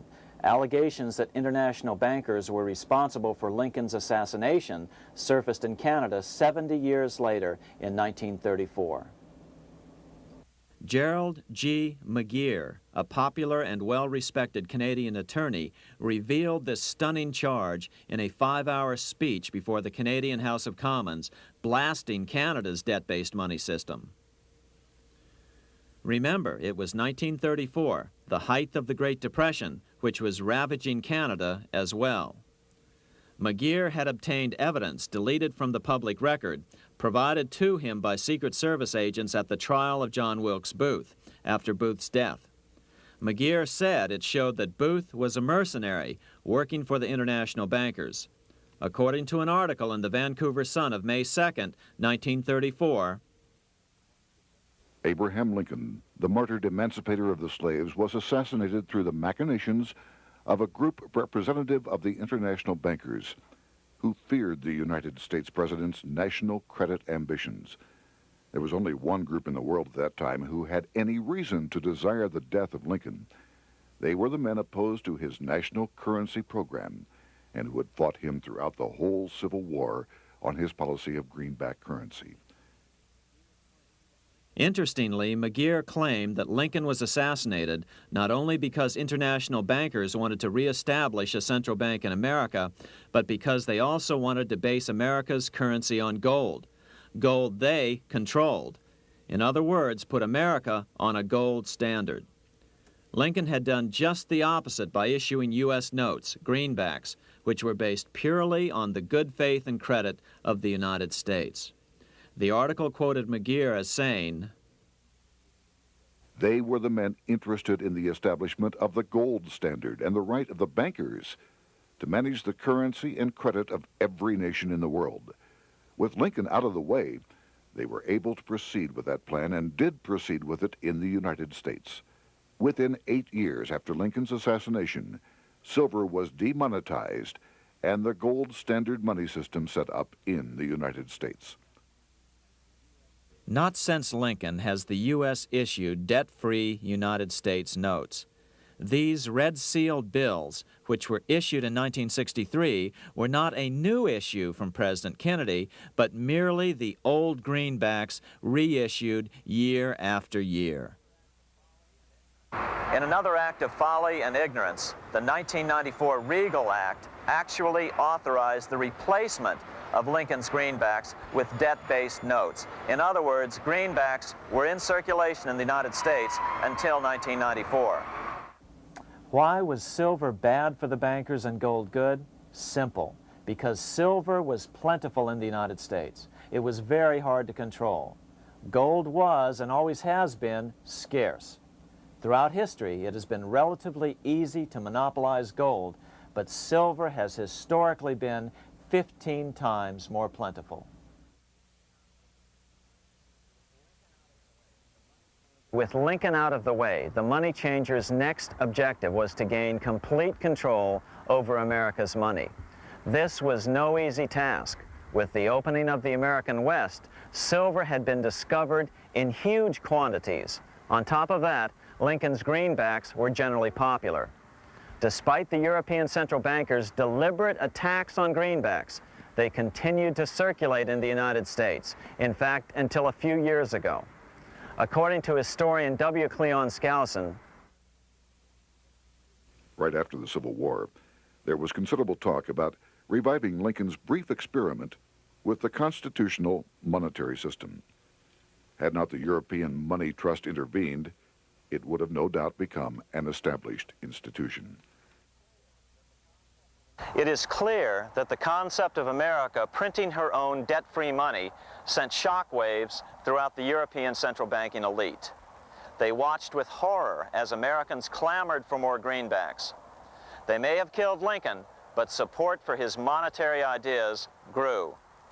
On April 12, 1866, nearly 1 year to the day of Lincoln's assassination, Congress went to work at the bidding of the European central banking interests.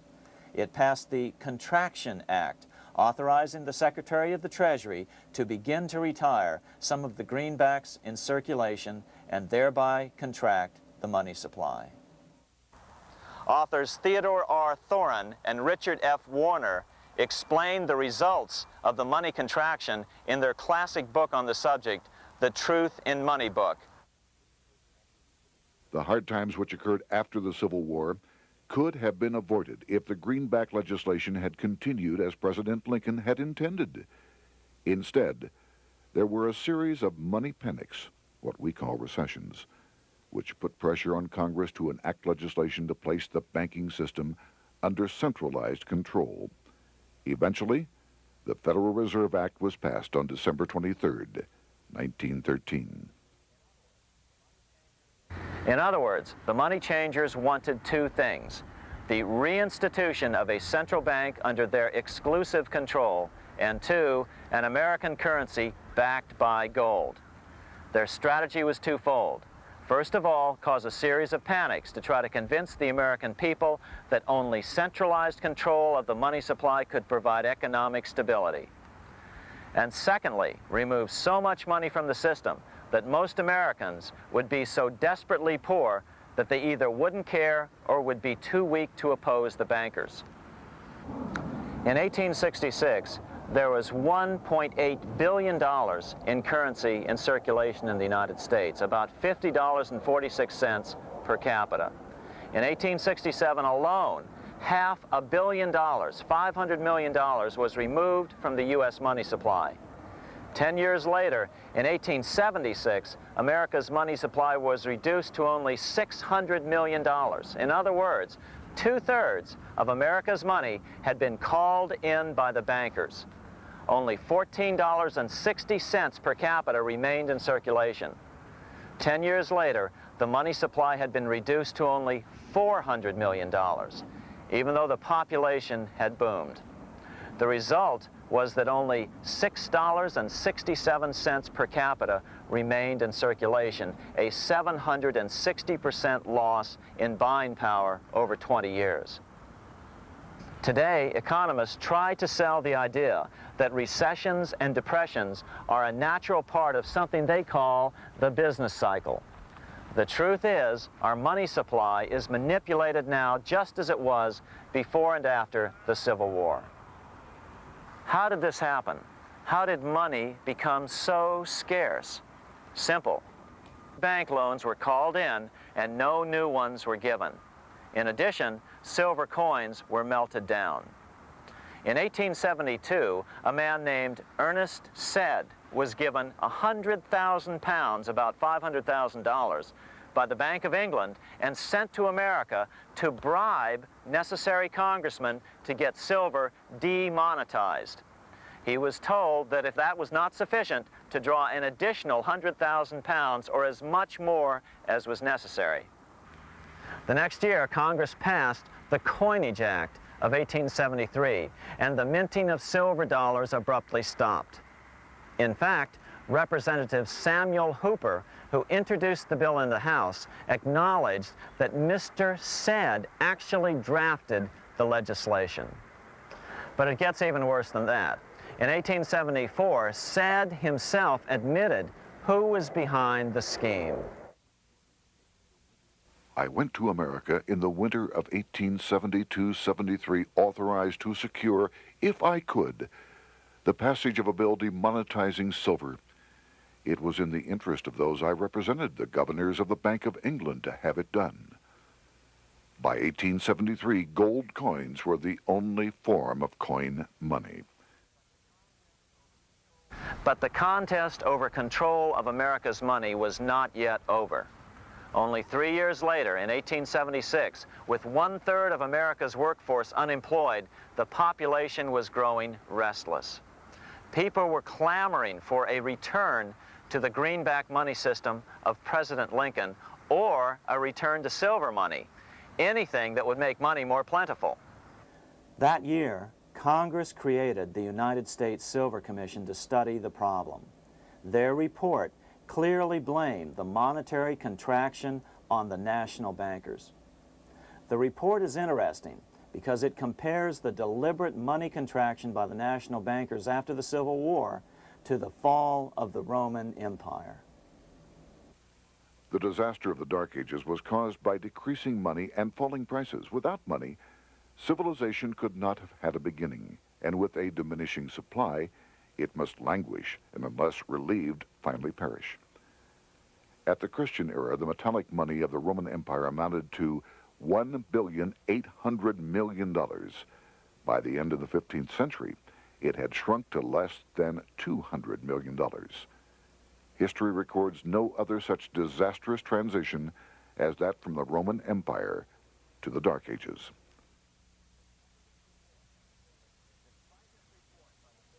Despite this report by the Silver Commission, Congress took no action. The next year, 1877, riots broke out from Pittsburgh to Chicago.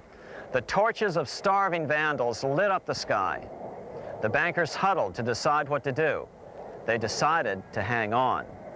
Now that they were back in control to a certain extent, they were not about to give it up. At the meeting of the American Bankers Association that year, they urged their membership to do everything in their power to put down the notion of a return to greenbacks. The ABA Secretary, James Buell, authored a letter to the members which blatantly called on the banks to subvert not only Congress, but the press.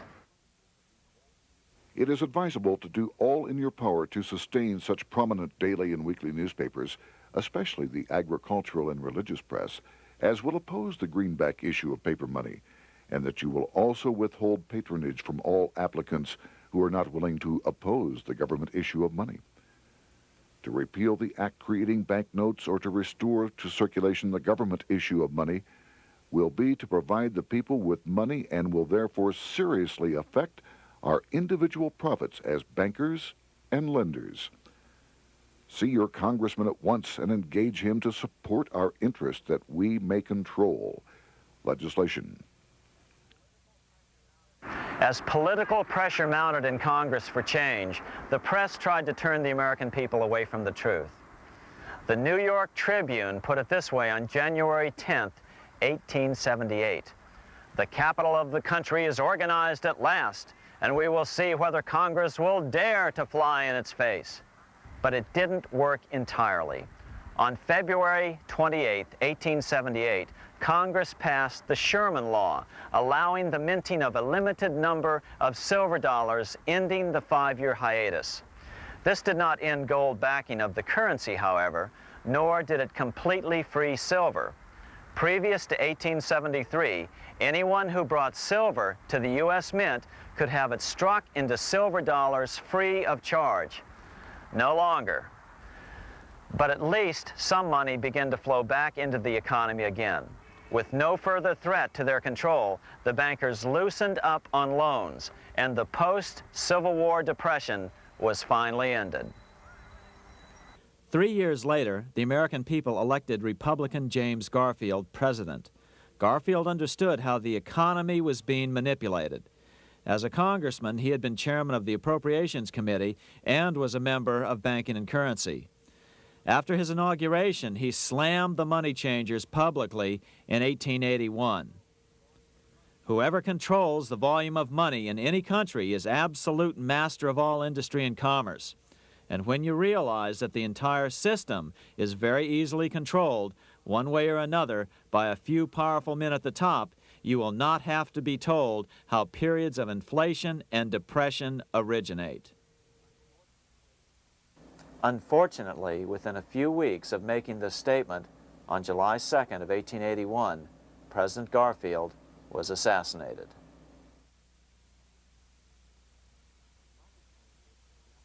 The money changers were gathering strength fast. They began a periodic fleecing of the flock, as they called it, by creating economic booms followed by further depressions so they could buy up thousands of homes and farms for pennies on the dollar. In 1891, the money changers prepared to take the American economy down again, and their methods and motives were laid out with shocking clarity in a memo sent out by the American Bankers Association, the ABA, an organization in which most bankers were members. Notice that this memo called for bankers to create a depression on a certain date 3 years in the future. According to the Congressional Record, here's how it read in part. On September 1st, 1894, we will not renew our loans under any consideration. On September 1st, we will demand our money. We will foreclose and become mortgagees in possession. We can take 2/3 of the farms west of the Mississippi and thousands of them east of the Mississippi as well at our price. Then the farmers will become tenants, as in England. These depressions could be controlled because America was on the gold money standard. Since gold is scarce, it's one of the easiest commodities to manipulate. People wanted silver money legalized again so they could escape the stranglehold the money changers had on gold money. People wanted silver money reinstated, reversing Mr. Said's Act of 1873, by then called the Crime of '73. By 1896, the issue of more silver money had become the central issue in the presidential campaign. William Jennings Bryan, a senator from Nebraska, ran for president as a Democrat on the free silver issue. At the Democratic National Convention in Chicago, he made an emotional speech which won him the nomination, entitled Crown of Thorns and Cross of Gold. Though Bryan was only 36 years old at the time, this speech is widely regarded as the most famous oration ever made before a political convention. In the dramatic conclusion, Bryan said, "We will answer their demand for a gold standard by saying to them, you shall not press down upon the brow of labor this crown of thorns. You shall not crucify mankind upon a cross of gold."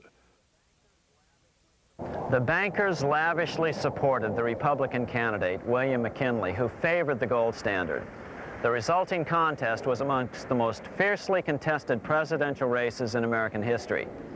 Bryan made over 600 speeches in 27 states. The McKinley campaign got manufacturers and industrialists to inform their employees that if Bryan were elected, all factories and plants would close and there would be no work.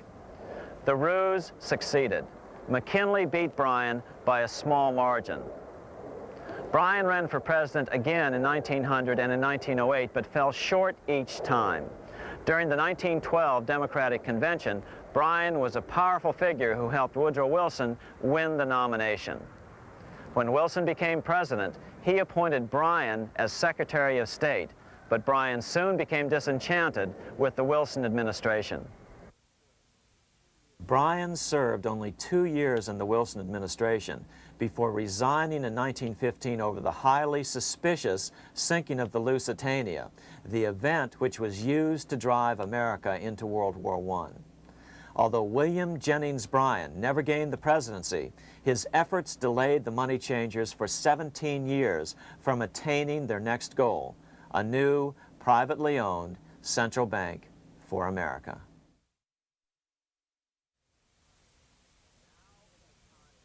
Now it was time for the money changers to get back to the business of a new private central bank for America. During the early 1900s, men like J.P. Morgan led the charge. One final panic would be necessary to focus the nation's attention on the supposed need for a central bank. The rationale was that only a central bank can prevent bank failures. Morgan was clearly the most powerful banker in America and a suspected agent for the Rothschilds. Morgan had helped finance John D. Rockefeller's Standard Oil empire. He had also helped finance the monopolies of Edward Harriman in railroads, of Andrew Carnegie in steel, and of others in numerous industries.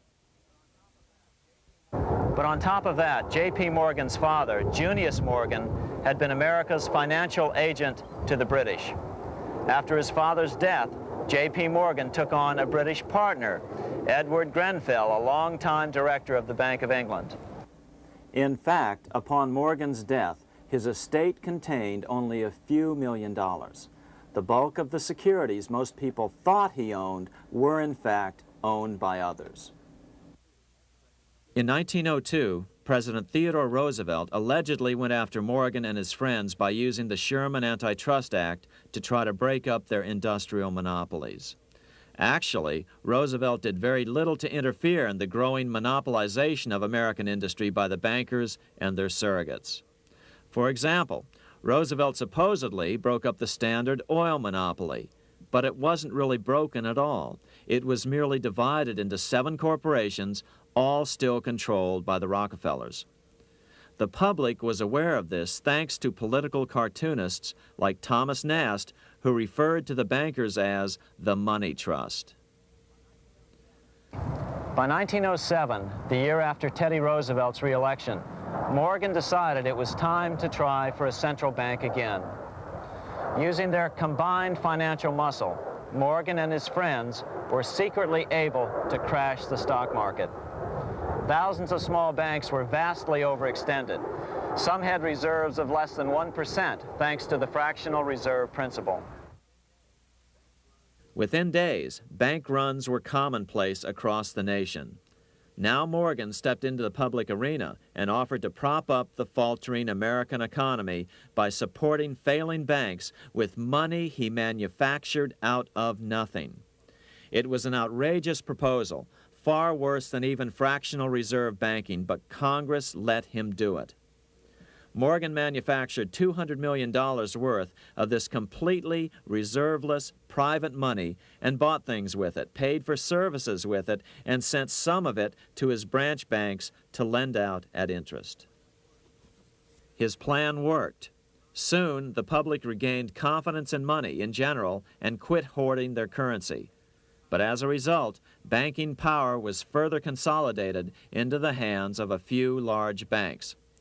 By 1908, the panic was over, and Morgan was hailed as a hero by the president of Princeton University, a man by the name of Woodrow Wilson.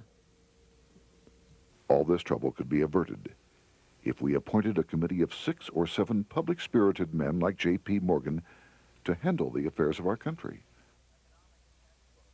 Economics textbooks would later explain that the creation of the Federal Reserve System was the direct result of the Panic of 1907. Quote, "With its alarming epidemic of bank failures, the country was fed up once and for all with the anarchy of unstable private banking," close quote. But Minnesota Congressman Charles A. Lindbergh Sr., the father of the famous aviator Lucky Lindy, later explained that the Panic of 1907 was really just a scam. Those not favorable to the money trust could be squeezed out of business and the people frightened into demanding changes in the banking and currency laws which the money trust would frame. So, since the passage of the National Bank Act of 1863, the money changers had been able to create a series of booms and busts. The purpose was not only to fleece the American public of their property, but to later claim that the banking system was basically so unstable that it had to be consolidated into a central bank once again.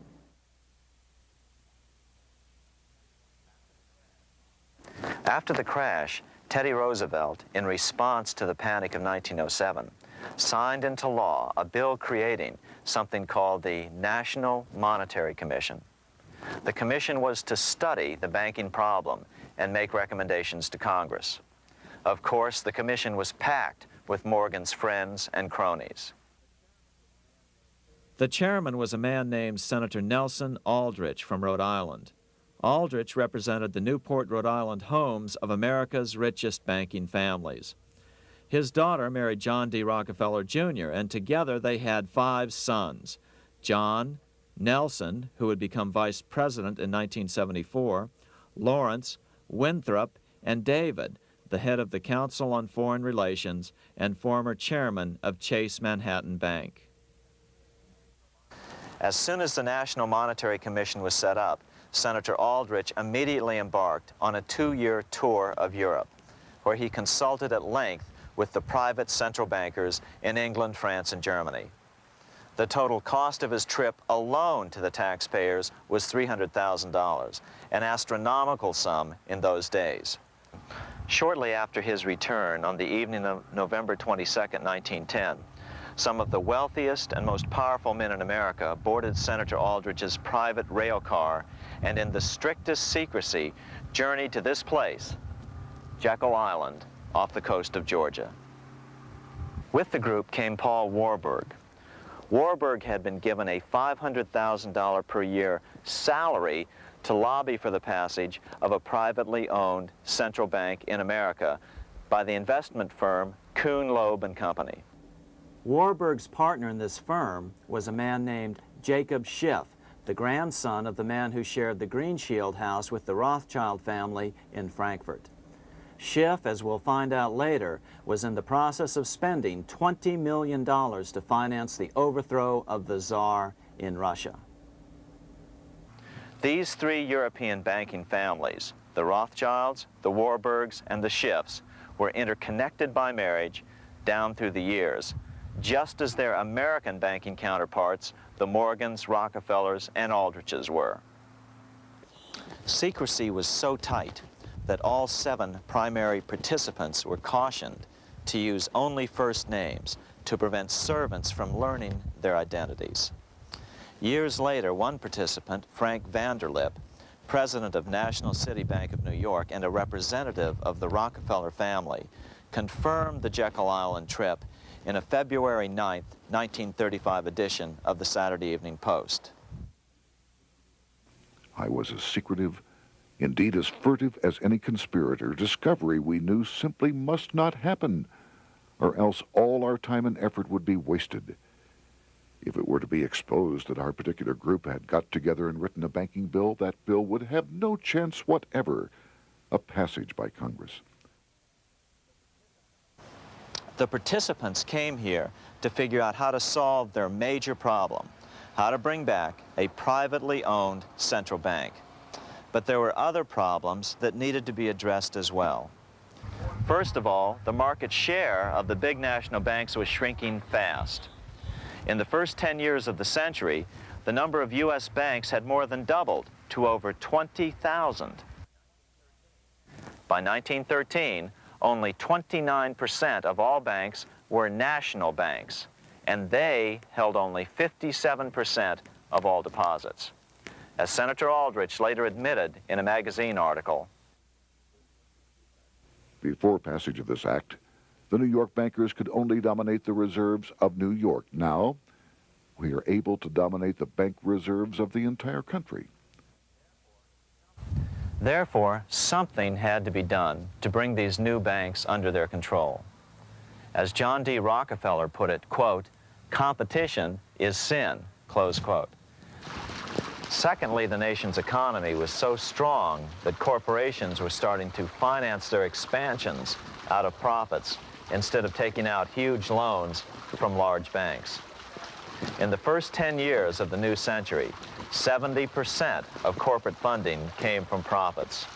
In other words, American industry was becoming independent of the money changers, and that trend had to be stopped. All the participants knew that these problems could be hammered out into a workable solution, but perhaps their biggest problem was a public relations problem, the name of the new bank. That discussion took place right here in this room, one of the many conference rooms in this sprawling hotel, today known as the Jekyll Island Club Hotel. Aldrich believed that the word bank should not even appear in the name. Warburg wanted to call the legislation the National Reserve Bill or the Federal Reserve Bill. The idea here was to give the impression that the purpose of the new central bank was to stop bank runs, but also to conceal its monopoly character. However, it was Aldrich, the egotistical politician, who insisted it be called the Aldrich Bill. After 9 days at Jekyll Island, the group dispersed. The new central bank would be very similar to the old Bank of the United States. It would be given a monopoly over U.S. currency and create that money out of nothing. How does the Fed create money out of nothing? It's a four-step process. But first, a word on bonds. Bonds are simply promises to pay, or government IOUs. People buy bonds to get a secure rate of interest. At the end of the term of the bond, the government repays the bond plus interest, and the bond is destroyed. There are about $3.6 trillion worth of these loans or bonds at present. Now here's the Fed money-making process. Step 1. The Federal Open Market Committee approves the purchase of U.S. bonds on the open market. Step 2. The bonds are purchased by the Fed from whoever is offering them for sale on the open market. Step 3, the Fed pays for the bonds with electronic credits to the seller's bank, which in turn credits the seller's bank account. The trick is that these credits are based on nothing. The Fed just creates them. Step 4, the banks use these deposits as reserves. They can loan out over 10 times the amount of their reserves to new borrowers, all at interest. In this way, a Fed purchase of, say, $1 million worth of bonds gets turned into over $10 million in bank accounts. The Fed, in effect, creates 10% of this totally new money, and the banks create the other 90%. To reduce the amount of money in the economy, the process is just reversed. The Fed sells bonds to the public, and the money flows out of the purchaser's local bank. Loans must be reduced by 10 times the amount of the sale. So, a Fed sale of $1 million in bonds results in $10 million less money in the economy. So how does this benefit the bankers whose representatives huddled at Jekyll Island? First, it totally misdirected banking reform efforts from proper solutions. Second, it prevented a proper debt-free system of government finance, like Lincoln's greenbacks, from making a comeback. The bond-based system of government finance forced on Lincoln after he created greenbacks was now cast in stone. Third, it delegated to the bankers the right to create 90% of our money supply based on only fractional reserves, which they then loan out at interest. Fourth, it centralized overall control of our nation's money supply in the hands of a few men.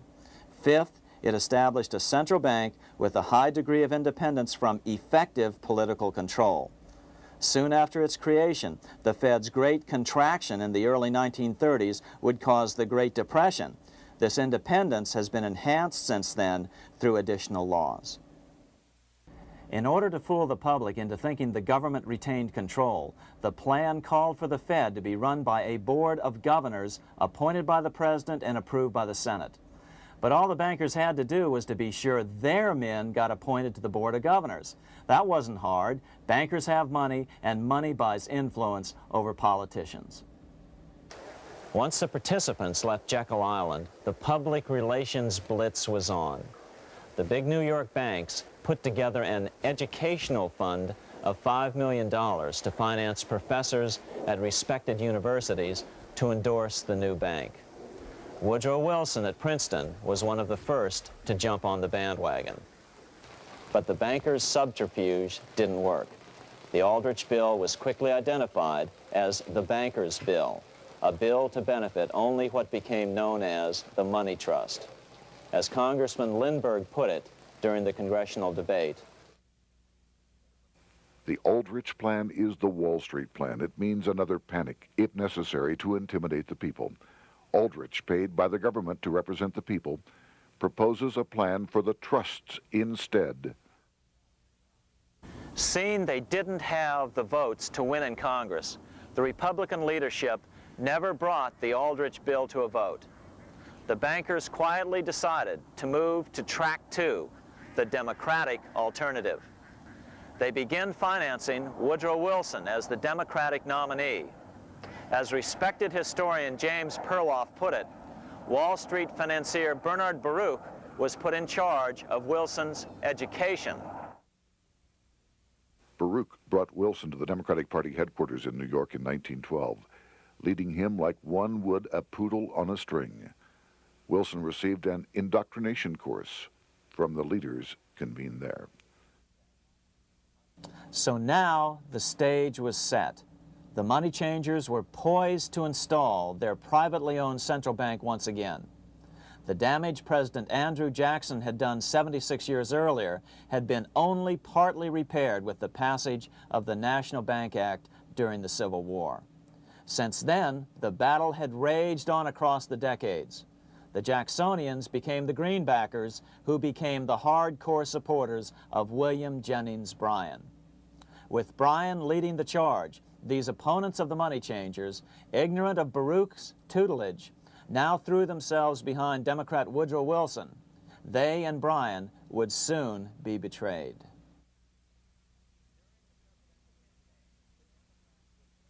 During the presidential campaign, the Democrats were careful to pretend to oppose the Aldrich bill. As Representative Lewis McFadden, himself a Democrat, as well as chairman of the House Banking and Currency Committee, explained it 20 years after the fact. The Aldrich bill was condemned in the platform. When Woodrow Wilson was nominated, the men who ruled the Democratic Party promised the people that if they were returned to power, there would be no central bank established here while they held the reins of government. 13 months later, that promise was broken, and the Wilson administration, under the tutelage of those sinister Wall Street figures who stood behind Colonel House, established here in our free country the worm-eaten, monarchical institution of the King's Bank, to control us from the top downward and to shackle us from the cradle to the grave. Once Wilson was elected, Morgan, Warburg, Baruch, and company advanced a new plan, which Warburg named the Federal Reserve System. The Democratic leadership hailed the new bill, called the Glass-Owen Bill, as something radically different from the Aldrich bill. But in fact, the bill was virtually identical in every important detail.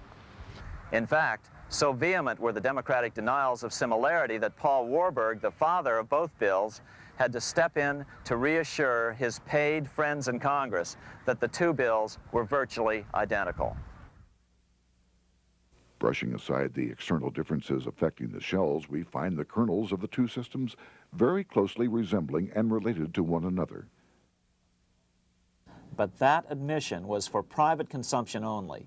Publicly, the money trust trotted out Senator Aldrich and Frank Vanderlip, the president of Rockefeller's National City Bank of New York and one of the Jekyll Island Seven, to oppose the new Federal Reserve System. Years later, however, Vanderlip admitted in the Saturday Evening Post that the two measures were virtually identical. Although the Aldrich Federal Reserve Plan was defeated when it bore the name Aldrich, nevertheless, its essential points were all contained in the plan that finally was adopted. As Congress neared a vote, they called Ohio attorney Alfred Crozier to testify. Crozier noted the similarities between the Aldrich bill and the Glass-Owen bill. The bill grants just what Wall Street and the big banks for 25 years have been striving for: private instead of public control of currency. It, the Glass-Owen bill, does this as completely as the Aldrich bill. Both measures rob the government and the people of all effective control over the public's money and vest in the banks exclusively the dangerous power to make money among the people scarce or plenty. During the debate on the measure, senators complained that the big banks were using their financial muscle to influence the outcome. "There are bankers in this country who are enemies of the public welfare," said one senator. What an understatement. Despite the charges of deceit and corruption, the bill was finally snuck through the Senate on December 22, 1913, after most senators had left town for the holidays, after having been assured by the leadership that nothing would be done until long after the Christmas recess.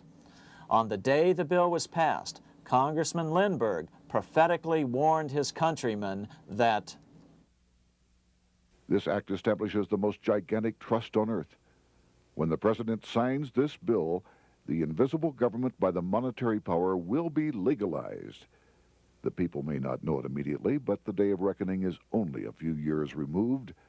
The worst legislative crime of the ages is perpetrated by this banking bill. On top of all this, only weeks earlier, Congress had finally passed a bill legalizing income tax. Why was the income tax law important?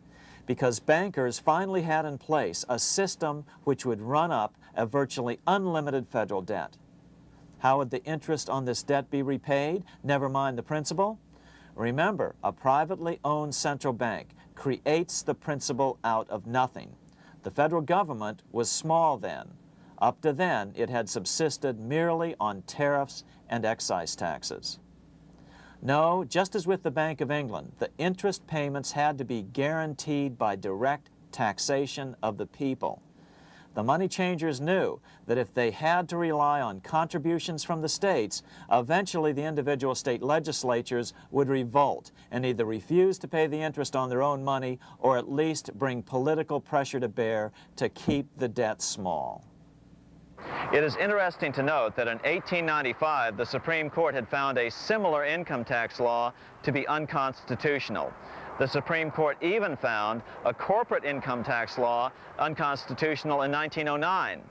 As a result, Senator Aldrich hustled a bill for a constitutional amendment allowing income tax through the Congress. The proposed 16th Amendment to the Constitution was then sent to the state legislatures for approval. But some critics claim that the 16th Amendment was never ratified by the necessary 3/4 of the states. In other words, the 16th Amendment may not be legal. But the money changers were in no mood to debate the fine points. By October of 1913, Senator Aldrich had hustled the income tax bill through Congress. Without the power to tax the people directly and bypass the states, the Federal Reserve Bill would be far less useful to those who wanted to drive America deeply into their debt. A year after the passage of the Federal Reserve Bill, Congressman Lindbergh explained how the Fed created what we have come to call the business cycle and how they use it to their advantage. To cause high prices, all the Federal Reserve Board will do will be to lower the rediscount rate, producing an expansion of credit and a rising stock market. Then, when businessmen are adjusted to these conditions, it can check prosperity in mid-career by arbitrarily raising the rate of interest. It can cause the pendulum of a rising and falling market to swing gently back and forth by slight changes in the discount rate, or cause violent fluctuations by a greater rate variation.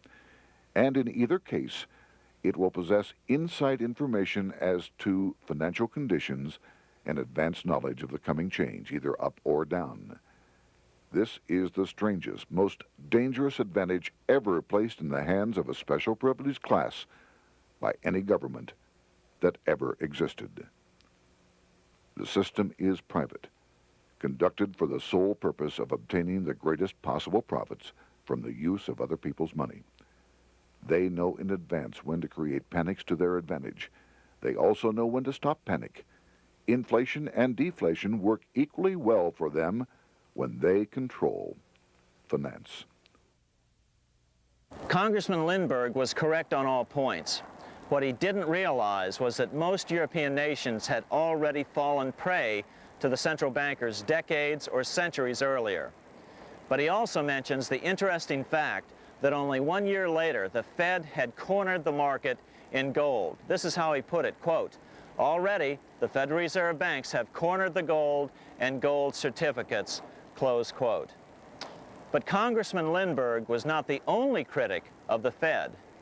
Congressman Lewis McFadden, the chairman of the House Banking and Currency Committee from 1920 to 1931, remarked that the Federal Reserve Act brought about a superstate controlled by international bankers and international industrialists acting together to enslave the world for their own pleasure. Notice how McFadden saw the international character of the stockholders of the Federal Reserve. Another chairman of the House Banking and Currency Committee in the 1960s, Wright Patman from Texas, put it this way. In the United States today, we have in effect two governments. We have the duly constituted government, then we have an independent, uncontrolled, and uncoordinated government in the Federal Reserve System, operating the money powers which are reserved to Congress by the Constitution. Even the inventor of the electric light, Thomas Edison, joined the fray in criticizing the system of the Federal Reserve. If our nation can issue a dollar bond, it can issue a dollar bill. The element that makes the bond good makes the bill good also. The difference between the bond and the bill is the bond lets money brokers collect twice the amount of the bond and an additional 20%, whereas the currency pays nobody but those who contribute directly in some useful way. It is absurd to say that our country can issue $30 million in bonds and not $30 million in currency. Both are promises to pay, but one promise fattens the usurers, and the other helps the people. 3 years after the passage of the Federal Reserve Act, even President Wilson began to have second thoughts about what had been unleashed during his first term in office. We have come to be one of the worst ruled, one of the most completely controlled governments in the civilized world, no longer a government of free opinion, no longer a government by a vote of the majority, but a government by the opinion and duress of a small group of dominant men. Some of the biggest men in the United States in the field of commerce and manufacture are afraid of something. They know that there is a power somewhere so organized, so subtle, so watchful, so interlocked, so complete, so pervasive, that they had better not speak above their breath when they speak in condemnation of it. Before his death in 1924, President Wilson realized the full extent of the damage he had done to America when he confessed, "I have unwittingly ruined my government." So finally, the money changers, those who profit by manipulating the amount of money in circulation, had their privately owned central bank installed again in America. The major newspapers, which they also owned, hailed passage of the Federal Reserve Act of 1913, telling the public that now depressions could be scientifically prevented.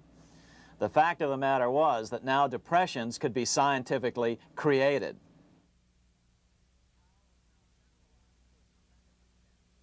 Power was now centralized to a tremendous extent. Now it was time for a war, a really big war. In fact, the First World War. Of course, to the central bankers, the political issues of war don't matter nearly as much as the profit potential, and nothing creates debts like warfare. England was the best example at that time. During the 119-year period between the founding of the Bank of England and Napoleon's defeat at Waterloo, England had been at war for 56 years, and much of the remaining time she'd been preparing for war. In World War I, the German Rothschilds loaned money to the Germans, the British Rothschilds loaned money to the British, and the French Rothschilds loaned money to the French. In America, J.P. Morgan was the sales agent for war materials to both the British and the French. In fact, 6 months into the war, Morgan became the largest consumer on earth, spending $10 million a day. His offices here at 23 Wall Street were mobbed by brokers and salesmen trying to cut a deal. In fact, it got so bad that the bank had to post guards at every door and at the partners' homes as well. Many other New York bankers made out as well from the war. President Wilson appointed Bernard Baruch to head the War Industries Board. According to historian James Perloff, both Baruch and the Rockefellers profited by some $200 million during the war. But profits were not the only motive. There was also revenge. The money changers never forgave the czars for their support of Lincoln during the Civil War. Also, Russia was the last major European nation to refuse to give in to the privately owned central bank scheme. 3 years after World War I broke out, the Russian Revolution toppled the Tsar and installed the scourge of communism. Jacob Schiff of Kuhn Loeb and Company bragged from his deathbed that he had spent $20 million towards the defeat of the Tsar. Money was funneled from England to support the revolution as well. Why would some of the richest men in the world financially back communism, the system that was openly vowing to destroy the so-called capitalism that made them wealthy? Researcher Gary Allen explained it this way. If one understands that socialism is not a share the wealth program, but is, in reality, a method to consolidate and control the wealth, then the seeming paradox of super-rich men promoting socialism becomes no paradox at all. Instead, it becomes logical, even the perfect tool of power-seeking megalomaniacs. Communism, or more accurately, socialism, is not a movement of the downtrodden masses, but of the economic elite. As W. Cleon Skousen put it, In his 1970 book, The Naked Capitalist, Power from any source tends to create an appetite for additional power. It was almost inevitable that the super-rich would one day aspire to control not only their own wealth, but the wealth of the whole world. To achieve this, they were perfectly willing to feed the ambitions of the power-hungry political conspirators who were committed to the overthrow of all existing governments and the establishments of a central worldwide dictatorship. but what if these revolutionaries get out of control and try to seize power from the super-rich? After all, it was Mao Zedong who in 1938 stated his position concerning power. Political power grows out of the barrel of a gun. The Wall Street, London axis elected to take the risk. The master planners attempted to control revolutionary communist groups by feeding them vast quantities of money when they obeyed and contracting their money supply or even financing their opposition if they got out of control. Lenin began to understand that although he was the absolute dictator of the new Soviet Union, he was not pulling the financial strings. Someone else was silently in control. The state does not function as we desired. The car does not obey. A man is at the wheel and seems to lead it, but the car does not drive in the desired direction. It moves as another force wishes.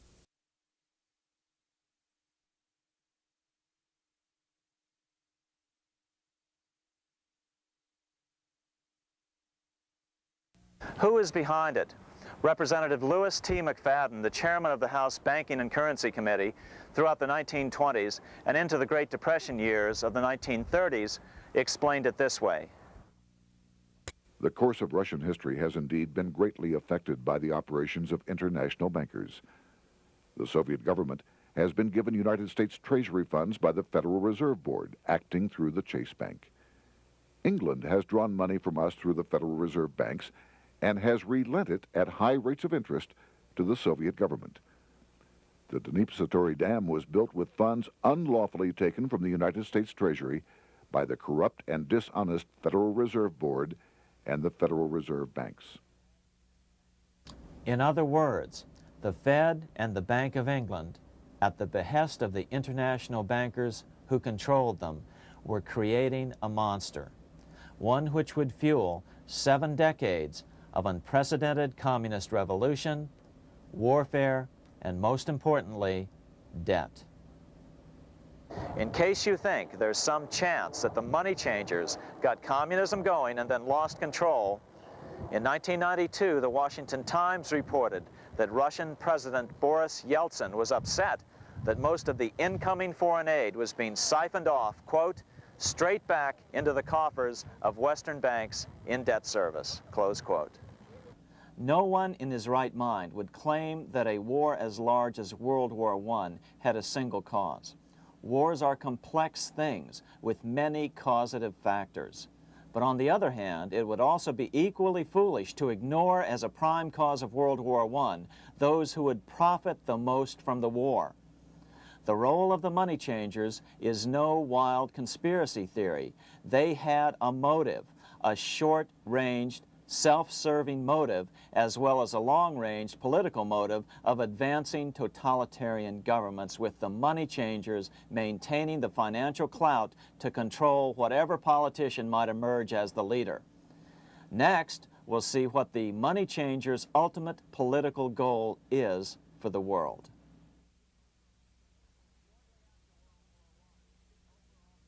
Shortly after World War I, the overall political agenda of the money changers began to be clear. Now that they controlled national economies individually, the next step was the ultimate form of consolidation, world government. The new world government proposal was given top priority at the Paris Peace Conference after World War I. It was called the League of Nations, but much to the surprise of Paul Warburg and Bernard Baruch, who attended the peace conference with President Wilson, the world was not yet ready to dissolve national boundaries. Nationalism still beats strong in the human breast. For example, Lord Curzon, the British Foreign Secretary, called the League of Nations a good joke, even though it was the stated policy of the British government to support it. To the humiliation of President Wilson, the U.S. Congress wouldn't ratify the League either, despite the fact that it had been ratified by many other nations. Without money flowing from the U.S. Treasury, the League died. After World War I, the American public had grown tired of the internationalist policies of Democrat Woodrow Wilson. In the presidential election of 1920, Republican Warren Harding won a landslide victory with over 60% of the vote. Harding was an ardent foe of both Bolshevism and the League of Nations. His election, which opened a 12-year run of Republican presidents in the White House, led to an unprecedented era of prosperity known as the Roaring Twenties. Despite the fact that the war had brought America a debt 10 times larger than its Civil War debt, still the American economy surged. Gold had poured into the country during the war, and it continued to do so afterwards. In the early 1920s, the governor of this bank, the Federal Reserve Bank of New York, a man named Benjamin Strong, met frequently with the secretive and eccentric governor of the Bank of England, Montague Norman. Norman was determined to replace the gold England had lost to the U.S. during World War I and return the Bank of England to its former position of dominance in world finance. On top of that, rich with gold, the American economy might get out of control again, just like it had done after the Civil War. During the next 8 years, under the presidencies of Harding and Coolidge, the huge federal debt built up during World War I was cut by 38%, down to $16 billion, the greatest percentage drop in U.S. history. During the election of 1920, Warren Harding and Calvin Coolidge ran against James Cox, the governor of Ohio, and the little-known Franklin D. Roosevelt, who had previously risen to no higher post than President Wilson's Assistant Secretary of the Navy.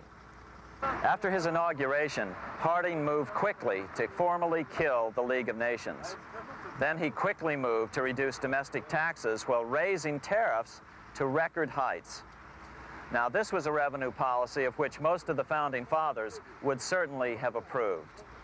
His second year in office, Harding took ill on a train trip in the West and suddenly died. Although no autopsy was performed, the cause was said to be either pneumonia or food poisoning. When Coolidge took over, he continued Harding's domestic economic policy of high tariffs on imports while cutting income taxes. As a result, the economy grew at such a rate that net revenue still increased. Now that had to be stopped. So just as they'd done so frequently before, the money changers decided it was time to crash the American economy. The Federal Reserve began flooding the country with money.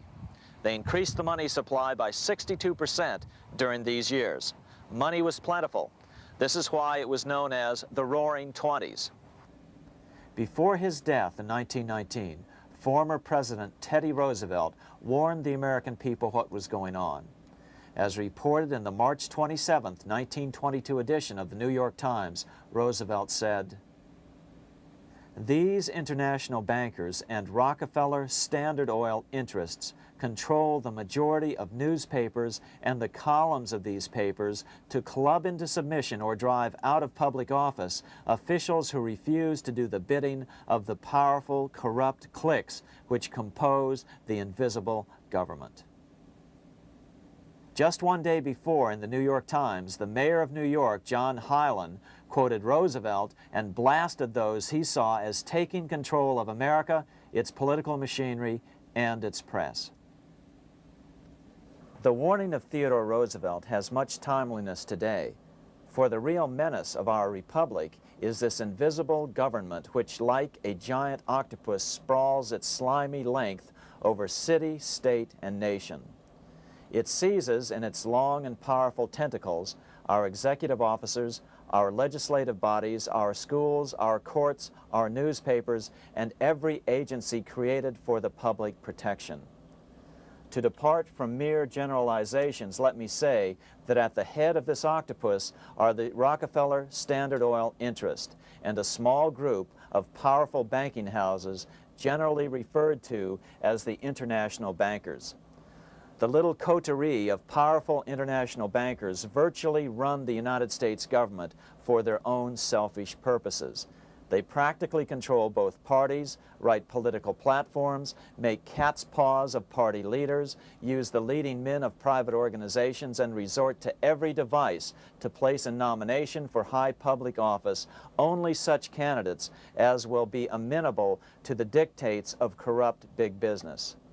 These international bankers and Rockefeller Standard Oil interests control the majority of newspapers and magazines in this country. Why didn't people listen to such strong warnings and demand that Congress reverse its 1913 passage of the Federal Reserve Act? Because remember, it was the 1920s. A steady increase in bank loans contributed to a rising market. In other words, just as it is today, in times of prosperity, no one wants to worry about economic issues. But there was a dark side to all this prosperity. Businesses expanded and became strung out on credit. Speculation in the booming stock market became rampant.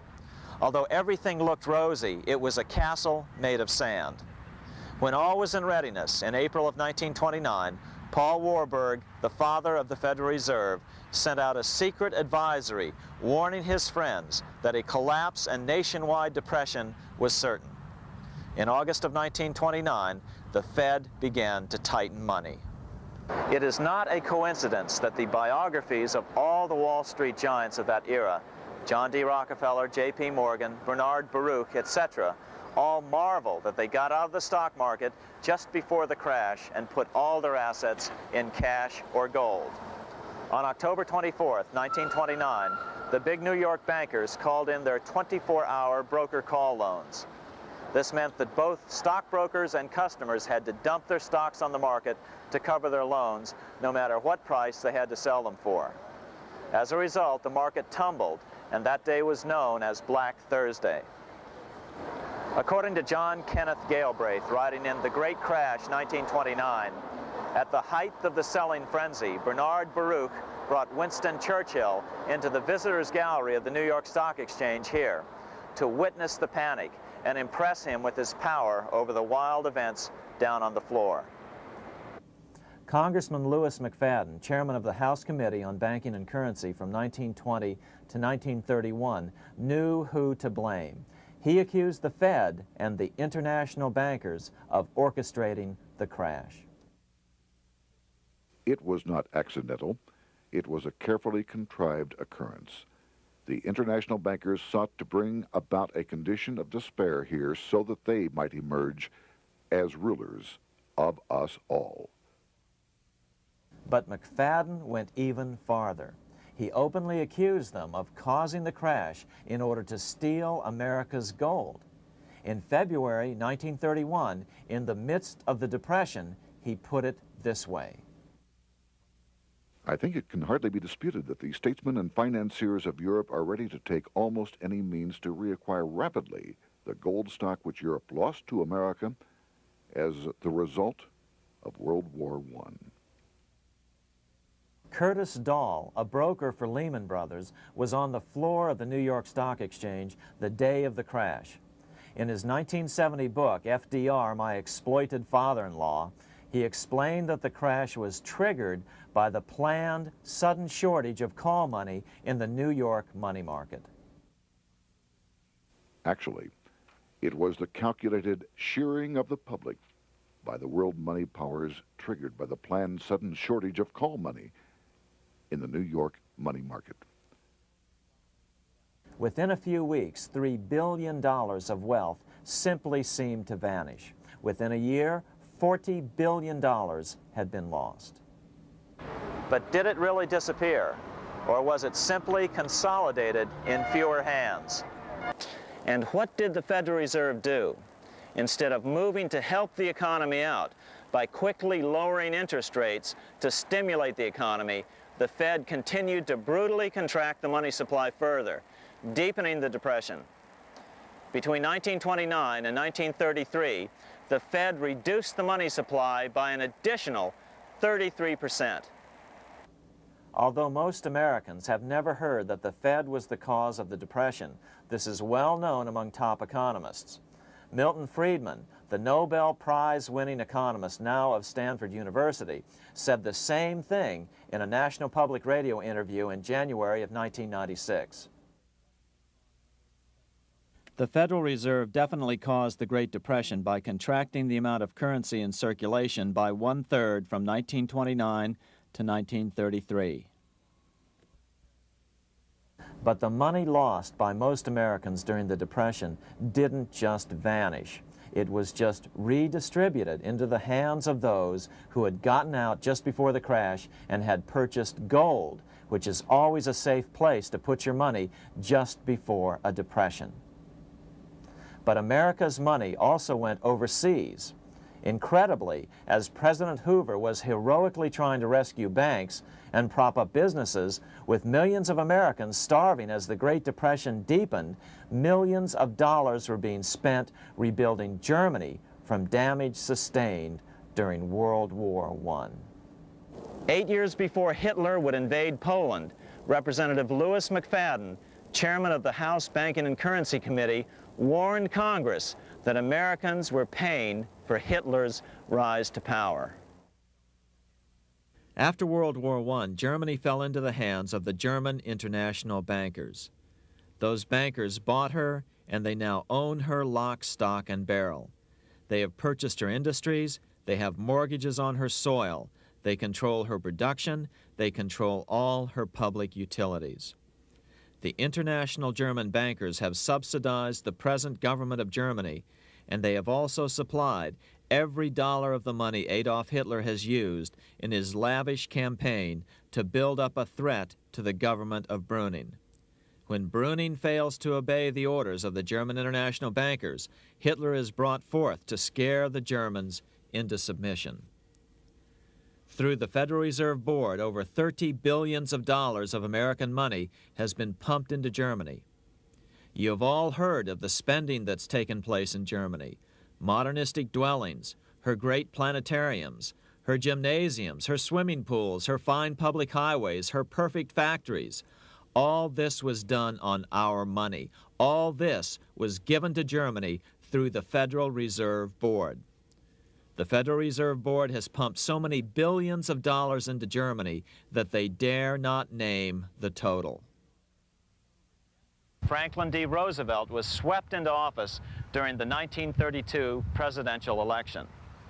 Once Roosevelt was in office, however, sweeping emergency banking measures were immediately announced, which did nothing but increase the Fed's power over the money supply. Then, and only then, did the Fed finally begin to loosen the purse strings and feed new money out to the starving American people.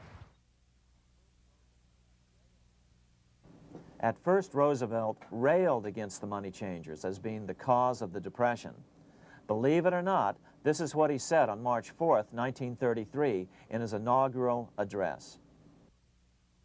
Practices of the unscrupulous money changers stand indicted in the court of public opinion, rejected by the hearts and minds of men. The money changers have fled from their high seats in the temple of our civilization. But 2 days later, Roosevelt declared a bank holiday and closed all banks. Later that year, Roosevelt outlawed private ownership of all gold bullion and all gold coins with the exception of rare coins. Most of the gold in the hands of the average American was in the form of gold coins. The new decree was, in effect, a confiscation. Those who didn't comply risk as much as 10 years in prison and a $10,000 fine, the equivalent of $100,000 today. Out in small-town America, some people didn't trust Roosevelt's order. Many were torn between keeping their hard-earned wealth or obeying the government. Those who did turn in their gold were paid the official price for it, $20.66 per ounce. So unpopular was the confiscation order that no one anywhere in government would take credit for authoring it. No congressman claimed it. At the signing ceremony, President Roosevelt made it clear to all present that he was not the author of it and publicly stated that he had not ever read it. Even his Secretary of the Treasury said he'd never read it either, saying it was, quote, what the experts wanted. Roosevelt convinced the public to give up their gold by saying that pooling the nation's resources was necessary to get America out of the Depression. With great fanfare, he ordered a new bullion depository built to hold the mountain of gold the U.S. government was illegally confiscating. By 1936, the U.S. Bullion Depository at Fort Knox was completed, and in January 1937, the gold began to flow into it. The rip-off of the ages was about to proceed. In 1935, once the gold had all been turned in, the official price of gold was suddenly raised to $35 per ounce. But the catch was, only foreigners could sell their gold at the new higher price. The money changers who had heeded Warburg's note and gotten out of the stock market just before the crash and bought gold at $20.66 per ounce, then shipped it to London, could now bring it back and sell it back to the government, nearly doubling their money while the average American starved. The Fort Knox Bullion Depository sits here in the middle of the Fort Knox Military Reservation, 30 miles southwest of Louisville, Kentucky. This was as close as we were permitted to get to the depository despite years of letters from members of Congress to allow our film crew inside. The 4-acre grounds immediately surrounding the building are guarded by an electrified steel fence, an open moat, and 4 machine-gun-armed guard pillboxes at the structure's corners.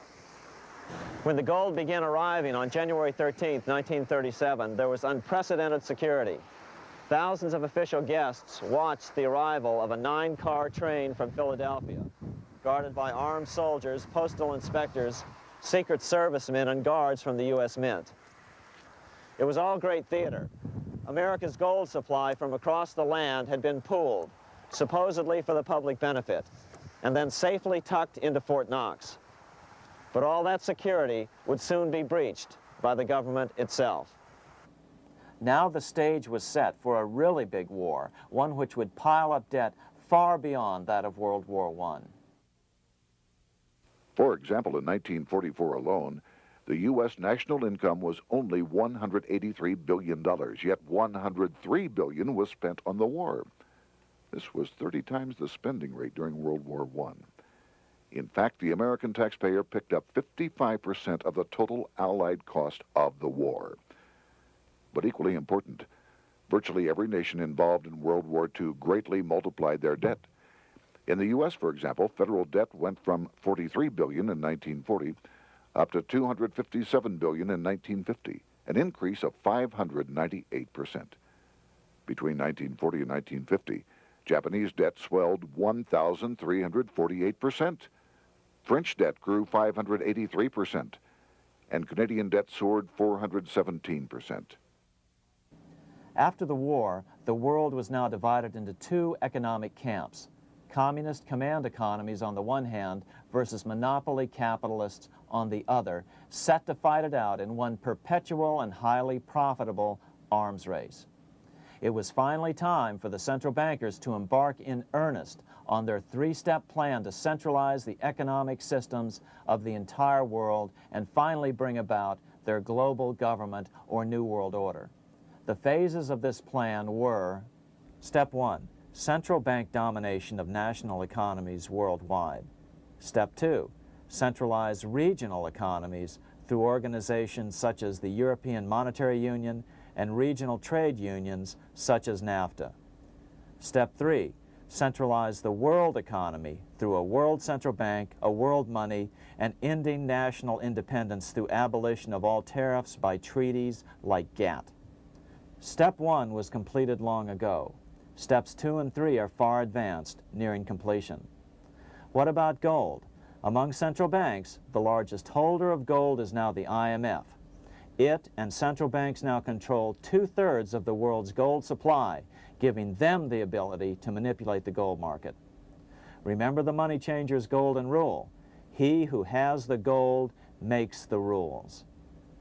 But before we get into solutions to our problem, let's take a look at what happened to all that gold in Fort Knox. Because if we don't understand that the gold has been stolen, we'll allow ourselves to be stampeded into the wrong solution: a gold-backed currency. Most Americans still believe that the gold is still here at Fort Knox. At the end of World War II, Fort Knox contained over 700 million ounces of gold, an incredible 70% of all the gold in the world. How much remains? No one knows. Despite the fact that federal law requires an annual physical audit of Fort Knox gold, the Treasury has consistently refused to conduct one. The truth is that a reliable audit of whatever remains here has not been conducted since President Eisenhower ordered one in 1953. Where did America's gold in Fort Knox go? Over the years, it was sold off to European money changers at the $35 per ounce price. Remember, this was during a time when it was illegal for Americans to buy any of their own gold from Fort Knox. In fact, there was a very infamous case where the Firestone family set up a string of dummy corporations to purchase Fort Knox gold and keep it in Switzerland, never hitting U.S. shores. They were eventually caught, however, and successfully prosecuted. Finally, by 1971, all the pure gold had been secretly removed from Fort Knox, drained back to London. Once the gold was gone from Fort Knox, President Nixon closed the gold window by repealing Roosevelt's Gold Reserve Act of 1934, finally making it legal once again for Americans to buy gold. Naturally, gold prices immediately began to soar. 9 years later, gold sold for $880 per ounce, 25 times what the gold in Fort Knox was sold for. One would think that eventually someone in the government would get wind of what was happening and blow the whistle. The largest fortune in the history of the world stolen. Shades of the old James Bond film, Goldfinger. Well, as a matter of fact, Ian Fleming, the author of the James Bond series, was head of the British counterintelligence service, MI5. Some believe in the intelligence community that he wrote much of his fiction as a warning, as many authors of fiction do. If the removal of all the good delivery gold from Fort Knox can be viewed as a deliberate raid on the U.S. Treasury, then such an operation might well have been years in the making, namely 40 years. Certainly enough time for Fleming to get wind of it and try to prevent it. So just how did the story of the Fort Knox gold robbery get out? It all started with an article in a New York periodical in 1974. The article charged that the Rockefeller family was manipulating the Federal Reserve to sell off Fort Knox gold at bargain basement prices to anonymous European speculators. 3 days later, the anonymous source of the story, Louise Auchincloss Boyer, mysteriously fell to her death from the window of her 10th floor apartment in New York. How would Mrs. Boyer have known of the Rockefeller connection to the Fort Knox gold heist? She was the longtime secretary of Nelson Rockefeller. For the next 14 years, this man, Ed Durrell, a wealthy Ohio industrialist, devoted himself to a quest for the truth concerning the Fort Knox gold. He wrote thousands of letters to over 1,000 government and banking officials, trying to find out how much gold was really left and where the rest of it had gone. Edith Roosevelt, the granddaughter of President Teddy Roosevelt, questioned the actions of the government in a March 1975 edition of the New Hampshire Sunday News. Allegations of missing gold from our Fort Knox vaults are being widely discussed in European financial circles. But what is puzzling is that the administration is not hastening to demonstrate conclusively that there is no cause for concern over our gold treasure, if indeed it is in a position to do so. Unfortunately, Ed Durrell never did accomplish his primary goal, a full audit of the gold reserves in Fort Knox. It's incredible that the world's greatest treasure has had little accounting or auditing. This gold belonged to the American people, not the Federal Reserve and their foreign owners. One thing is certain, the government could blow all of this speculation away in a few days with a well-publicized audit under the searing lights of media cameras. it has chosen not to do so. One must conclude that they are afraid of the truth such an audit would reveal.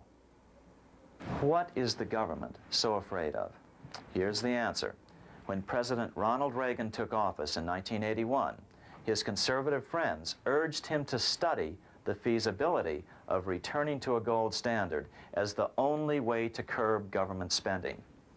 It sounded like a reasonable alternative, so President Reagan appointed a group of men called the Gold Commission to study the situation and report back to Congress. What Reagan's Gold Commission reported back to Congress in 1982 was the following shocking revelation concerning gold. The U.S. Treasury owned no gold at all. All the gold that was left in Fort Knox was now owned by the Federal Reserve, a group of private bankers, as collateral against the national debt. The truth of the matter is that never before has so much money been stolen from the hands of the general public and put into the hands of a small group of private investors, the money changers.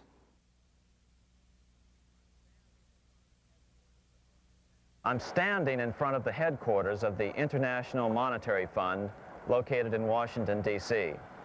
Across the street, right over there, is the headquarters of the World Bank. What are these organizations and who controls them? And most importantly, are they about to create a huge worldwide depression? Let us step back in time for a moment to the aftermath of World War I. People were tired of war, so under the guise of peacemaking, the international bankers devised a plan to consolidate power even further. Claiming only an international government would stem the tide of world wars, the money changers pushed forward a proposal for world government which stood on three legs. A world central bank to be called the Bank of International Settlements, a world judiciary to be called the World Court located in The Hague, the Netherlands, and a world executive and legislature to be called the League of Nations. As President Clinton's mentor, Georgetown historian Carroll Quigley wrote in his 1966 book, Tragedy and Hope,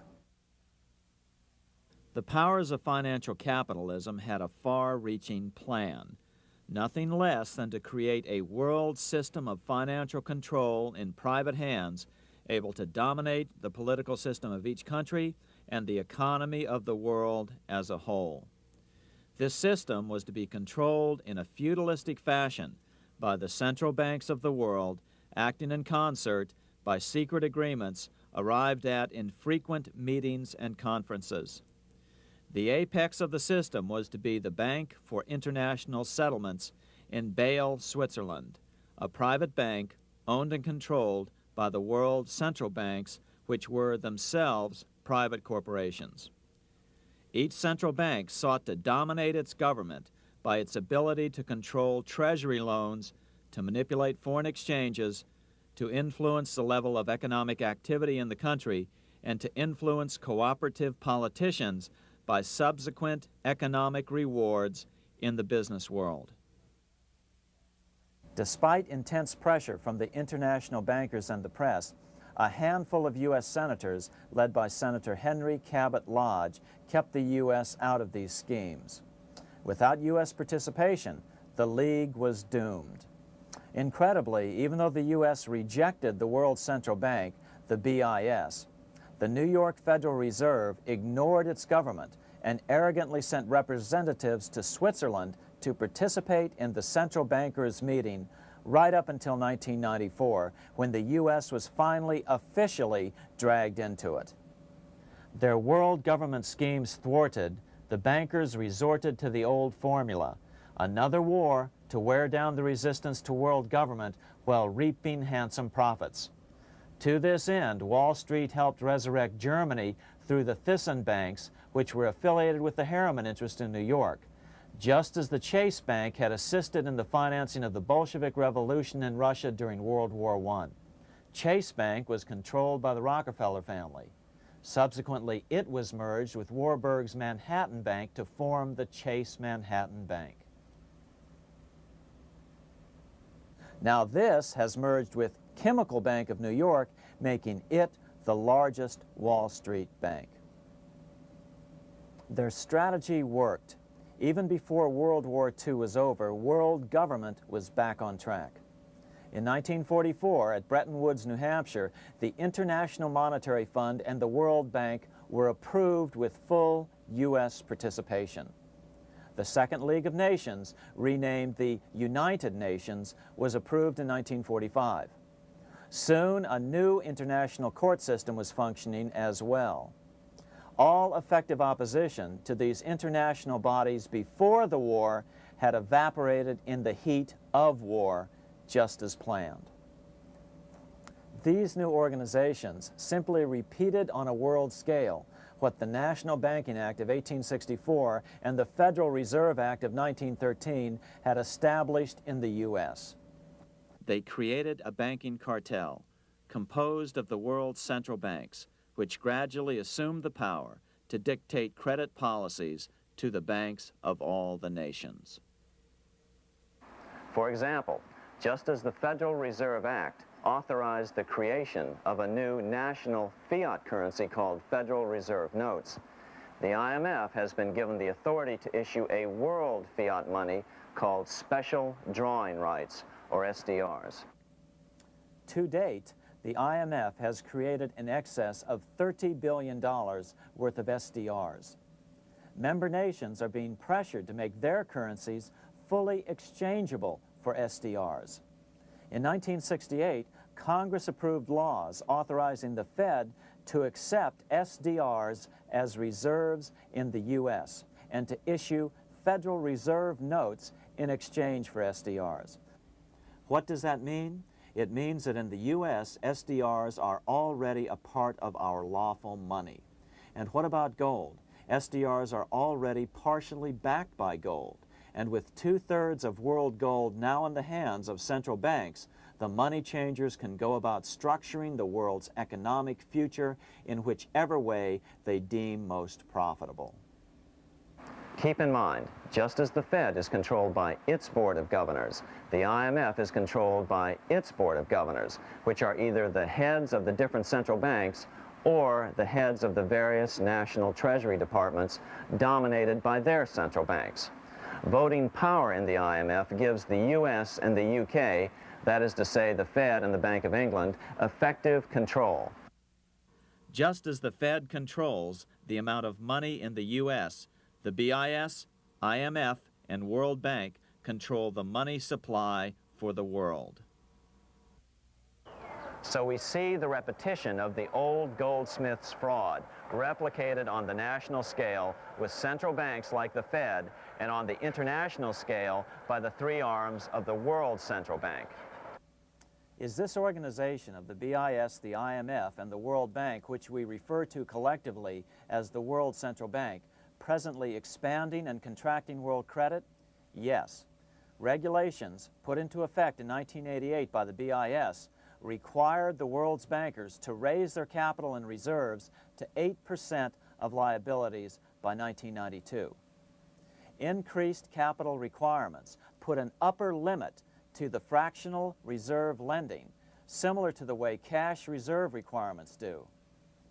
What is this seemingly insignificant regulation made in a Swiss city 8 years ago meant to the world? It means our banks cannot loan more and more money to buy more and more time before the next depression, as a maximum loan ratio is now set. It means those nations with the lowest bank reserves in their systems have already felt the terrible effects of this credit contraction as their banks scrambled to raise money to increase their reserves to 8%. To raise the money, they had to sell stocks, which depressed their stock markets and began the depression first in their countries. Japan, which in 1988 had among the lowest capital and reserve requirements, and thus was the most affected by the regulation, has experienced a financial crash which began almost immediately in 1989, which has wiped out a staggering 50% of the value of its stock market since 1990 and 60% of the value of its commercial real estate. The Bank of Japan has lowered its interest rates to 0.5%, practically giving away money to resurrect the economy, but still the depression worsens. Due to the $20 billion U.S. bailout of Mexico, the financial collapse in that nation is already known here. Yet despite the bailout, the economy continues to be a disaster. One huge debt after another is rolled over as new loans are being made simply to enable Mexico to pay the interest on the old loans. In the south of Mexico, the poor have been in open revolt as every spare peso is being siphoned out of the country to make interest payments. It is important to note that a radical transfer of power is taking place as nations become subservient to a supranational world central bank controlled by a handful of the world's richest bankers. As the IMF creates more and more SDRs by the stroke of a pen on IMF ledgers, more and more nations borrow them to pay interest on their mounting debts and gradually fall under the control of the faceless bureaucrats of the World Central Bank. As the worldwide depression worsens and spreads, this will give the World Central Bank the power of economic life and death over these nations. It will decide which nations will be permitted to receive further loans and which nations will starve. Despite all the rhetoric about development and the alleviation of poverty, the result is a steady transfer of wealth from the debtor nations to the money changers' central banks which control the IMF and the World Bank. For example, in 1992, the Third World debtor nations, which borrowed from the World Bank, paid $198 million more to the central banks of the developed nations for World Bank-funded purposes than they received from the World Bank. All this increases their permanent debt in exchange for temporary relief of poverty caused by prior borrowings. Already, these repayments exceed the amount of the new loans. By 1992, Africa's external debt had reached $290 billion, 2.5 times greater than in 1980, resulting in skyrocketing infant mortality rates and unemployment, deterioration of schools, housing, and the general health of the people. The entire world faces the immeasurable suffering already destroying the Third World and now Japan, all for the benefit of the money changers. As one prominent Brazilian politician put it, "The Third World War has already started. It is a silent war, not for that reason any less sinister. The war is tearing down Brazil, Latin America, and practically all the Third World. Instead of soldiers dying, there are children. It is a war over the Third World debt, one which has as its main weapon interest, a weapon more deadly than the atom bomb, more shattering than a laser beam."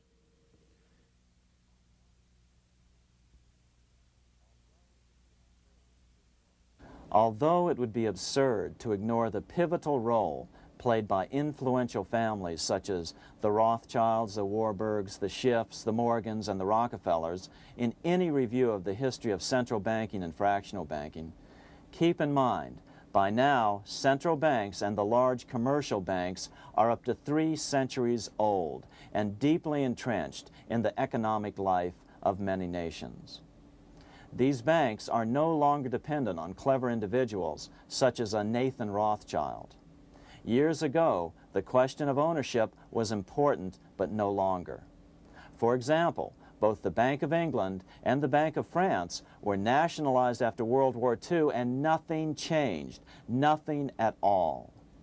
They endure and continue to grow, now protected by numerous laws, paid politicians, and mortgaged media, untouched by the changing of generations. 3 centuries have given them an aura of respectability. The old school tie is now worn by the 6th generation son, who's been raised in a system that he may never question as he is named to serve on the governing boards of countless philanthropic organizations.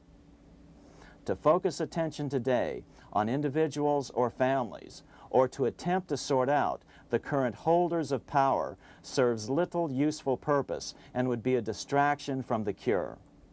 The problem is far bigger than that. It is the corrupt banking system that was and is being used to consolidate vast wealth into fewer and fewer hands that is our current economic problem. Change the names of the main players now, and the problem will neither go away nor even miss a beat. Likewise, among the hordes of bureaucrats working in the World Bank, central banks, and international banks, only a tiny fraction have any idea of what's really going on. No doubt they'd be horrified to learn that their work is contributing to the terrible impoverishment and gradual enslavement of mankind to a few incredibly rich plutocrats. So really, there's no use in emphasizing the role of individuals anymore. And the problem even transcends the normal spectrum of political right and left. Both communism and socialism, as well as monopoly capitalism, have been used by the money changers. Today, they profit from either side of the new political spectrum. The big government welfare state on the so-called left wing versus the neoconservative laissez-faire capitalists who want big government totally out of their lives on the right wing. Either way, the bankers win. Monetary reform is the most important political issue facing this nation. That clarified, let's proceed to the conclusions in the spirit Lincoln declared, with malice towards none, with charity towards all. At the start of this video, we ask a number of troubling questions. Let's be sure we've answered them. What's going on in America today? Why are we over our heads in debt? Why can't the politicians bring debt under control? Why are we over our heads in debt? Because we're laboring under a debt money system that is designed and controlled by private bankers. Now, some will argue that the Federal Reserve System is a quasi-governmental agency. But the President appoints only 2 of the 7 members of the Federal Reserve Board of Governors every 4 years. And he appoints them to 14-year terms, far longer than his own. The Senate does confirm those appointments, but the whole truth is that the President wouldn't dare appoint anyone to that board of whom Wall Street does not approve. Of course, this does not preclude the possibility that some honorable men may be appointed to the Board of Governors. But the fact is that the Fed is specifically designed to operate independently of our government, as are nearly all other central banks. Some argue that the Fed promotes monetary stability. We saw the current head of the Bank of England, Eddie George, claim that this was the most important role of a central bank. In fact, the Fed's record of stabilizing the economy shows it to be a miserable failure in this regard. Within the first 25 years of its existence, the Fed caused 3 major economic downturns, including the Great Depression, and for the last 30 years has shepherded the American economy into a period of unprecedented inflation. Again, this is not some wild conspiracy theory. It's a well-known fact among top economists. As Nobel Prize-winning economist Milton Friedman put it, the stock of money, prices, and output was decidedly more unstable after the establishment of the Federal Reserve System than before. The most dramatic period of instability in output was, of course, the period between the 2 wars, which includes the severe monetary contractions of 1920-21, 1929-33, and 1937-38. No other 20-year period in American history contains as many as 3 such severe contractions. This evidence persuades me that at least a third of the price rise during and just after World War I is attributable to the establishment of the Federal Reserve System, and that the severity of each of the major contractions, 1920-21, 1929-33, and 1937-38, is directly attributable to acts of commission and omission by the reserve authorities. Any system which gives so much power and so much discretion to a few men so that mistakes, excusable or not, can have such far-reaching effects is a bad system. It is a bad system to believers in freedom just because it gives a few men such power without any effective check by the body politic. This is the key political argument against an independent central bank. To paraphrase Clemenceau, money is much too serious a matter to be left to the central bankers. We must learn from our history before it is too late. Why can't politicians control the federal debt? Because all our money is created out of debt. Again, it's a debt money system. Our money is created initially by the purchase of U.S. bonds. The public buys bonds like savings bonds, the banks buy bonds, foreigners buy bonds, and when the Fed wants to create more money in the system, it buys bonds, but pays for them with a simple bookkeeping entry which it creates out of nothing. Then this new money created by the Fed is multiplied by a factor of 10 by the banks thanks to the fractional reserve principle. So although the banks don't create currency, they do create checkbook money or deposits by making new loans. They even invest some of this created money. In fact, over $1 trillion of this privately created money has been used to purchase U.S. bonds on the open market, which provides the banks with roughly $50 billion in interest, risk-free, each year, less the interest they pay to some depositors. In this way, through fractional reserve lending, banks create over 90% of the money and therefore cause over 90% of our inflation. What can we do about all this? Fortunately, there's a way to fix the problem fairly easily, speedily, and without any serious financial problems. We can get our country totally out of debt in 1 to 2 years by simply paying off these U.S. bonds with debt-free U.S. notes, just like Lincoln issued. Of course, that by itself would create tremendous inflation, since our currency is presently multiplied by the fractional reserve banking system. But here's the ingenious solution, advanced in part by Milton Friedman, to keep the money supply stable and avoid inflation and deflation while the debt is retired.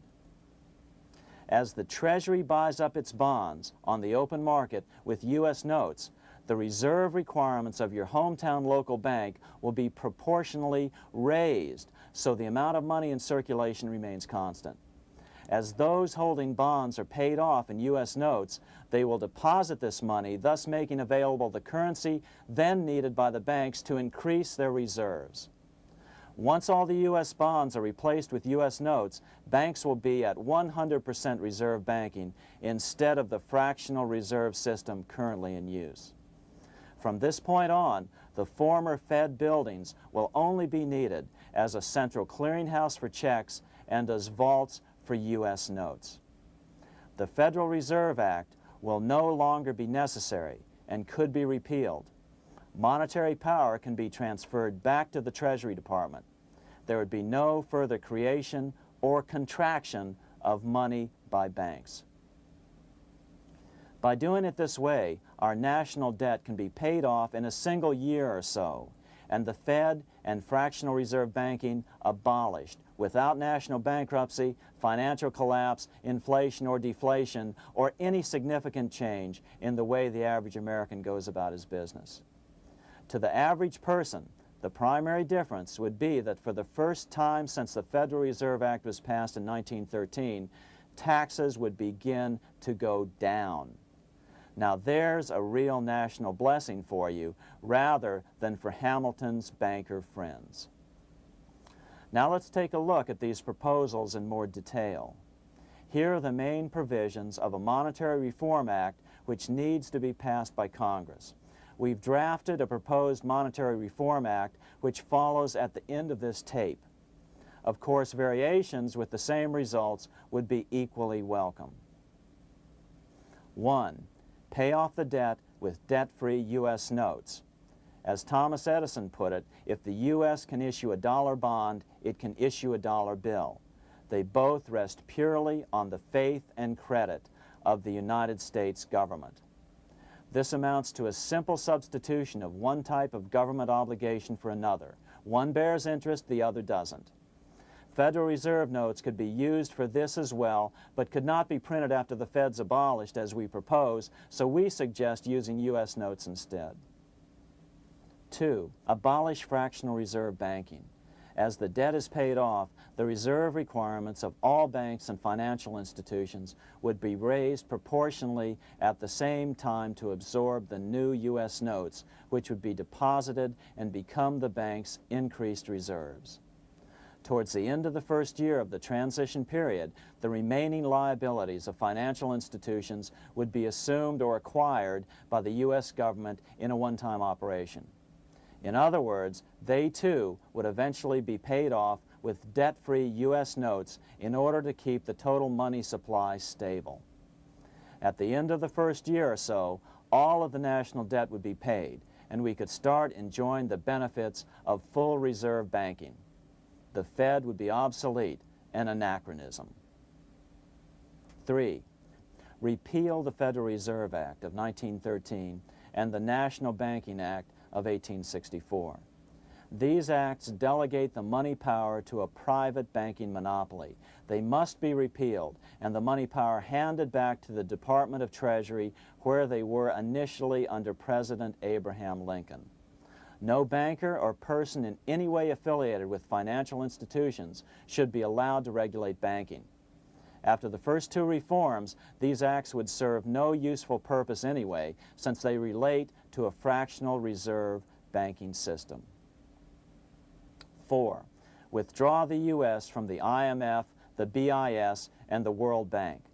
These institutions, like the Federal Reserve, are designed to further centralize the power of the international bankers over the world's economy, and the U.S. must withdraw from them.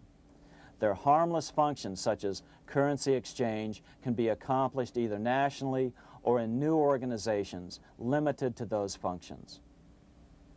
Such a monetary reform act would guarantee that the amount of money in circulation would stay very stable, causing neither inflation nor deflation. Remember, for the last 3 decades, the Fed has doubled the American money supply every 10 years.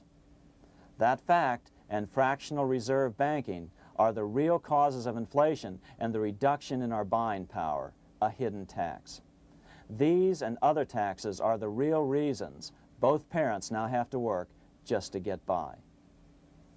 The money supply should increase slowly to keep prices stable, roughly in proportion to population growth, about 3% per year, not at the whim of a group of bankers meeting in secret.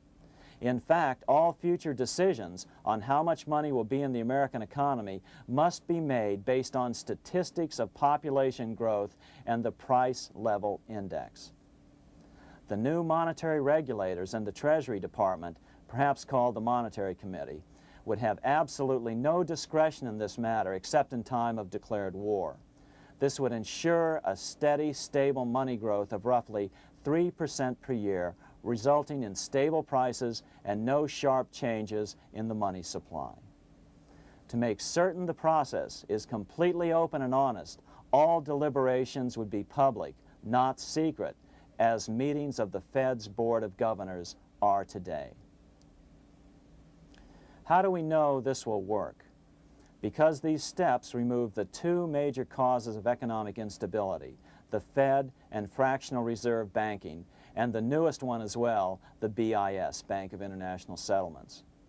But most importantly, the danger of a severe depression would be eliminated. Let's listen to Milton Friedman on the single cause of severe economic depressions. I know of no severe depression in any country or any time that was not accompanied by a sharp decline in the stock of money, and equally of no sharp decline in the stock of money that was not accompanied by a severe depression. Issuing our own currency is not a radical solution.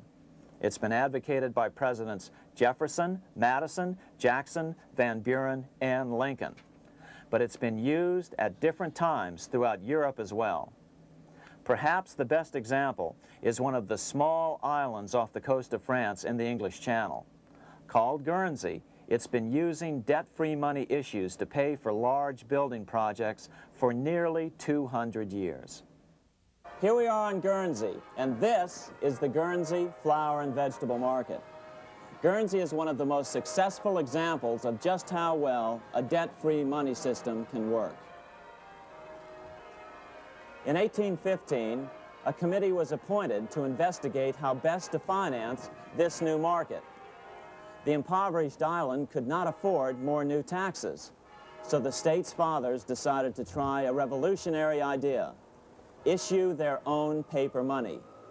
They were just colorful paper notes, backed by nothing, but the people of this tiny island agreed to accept them and trade with them.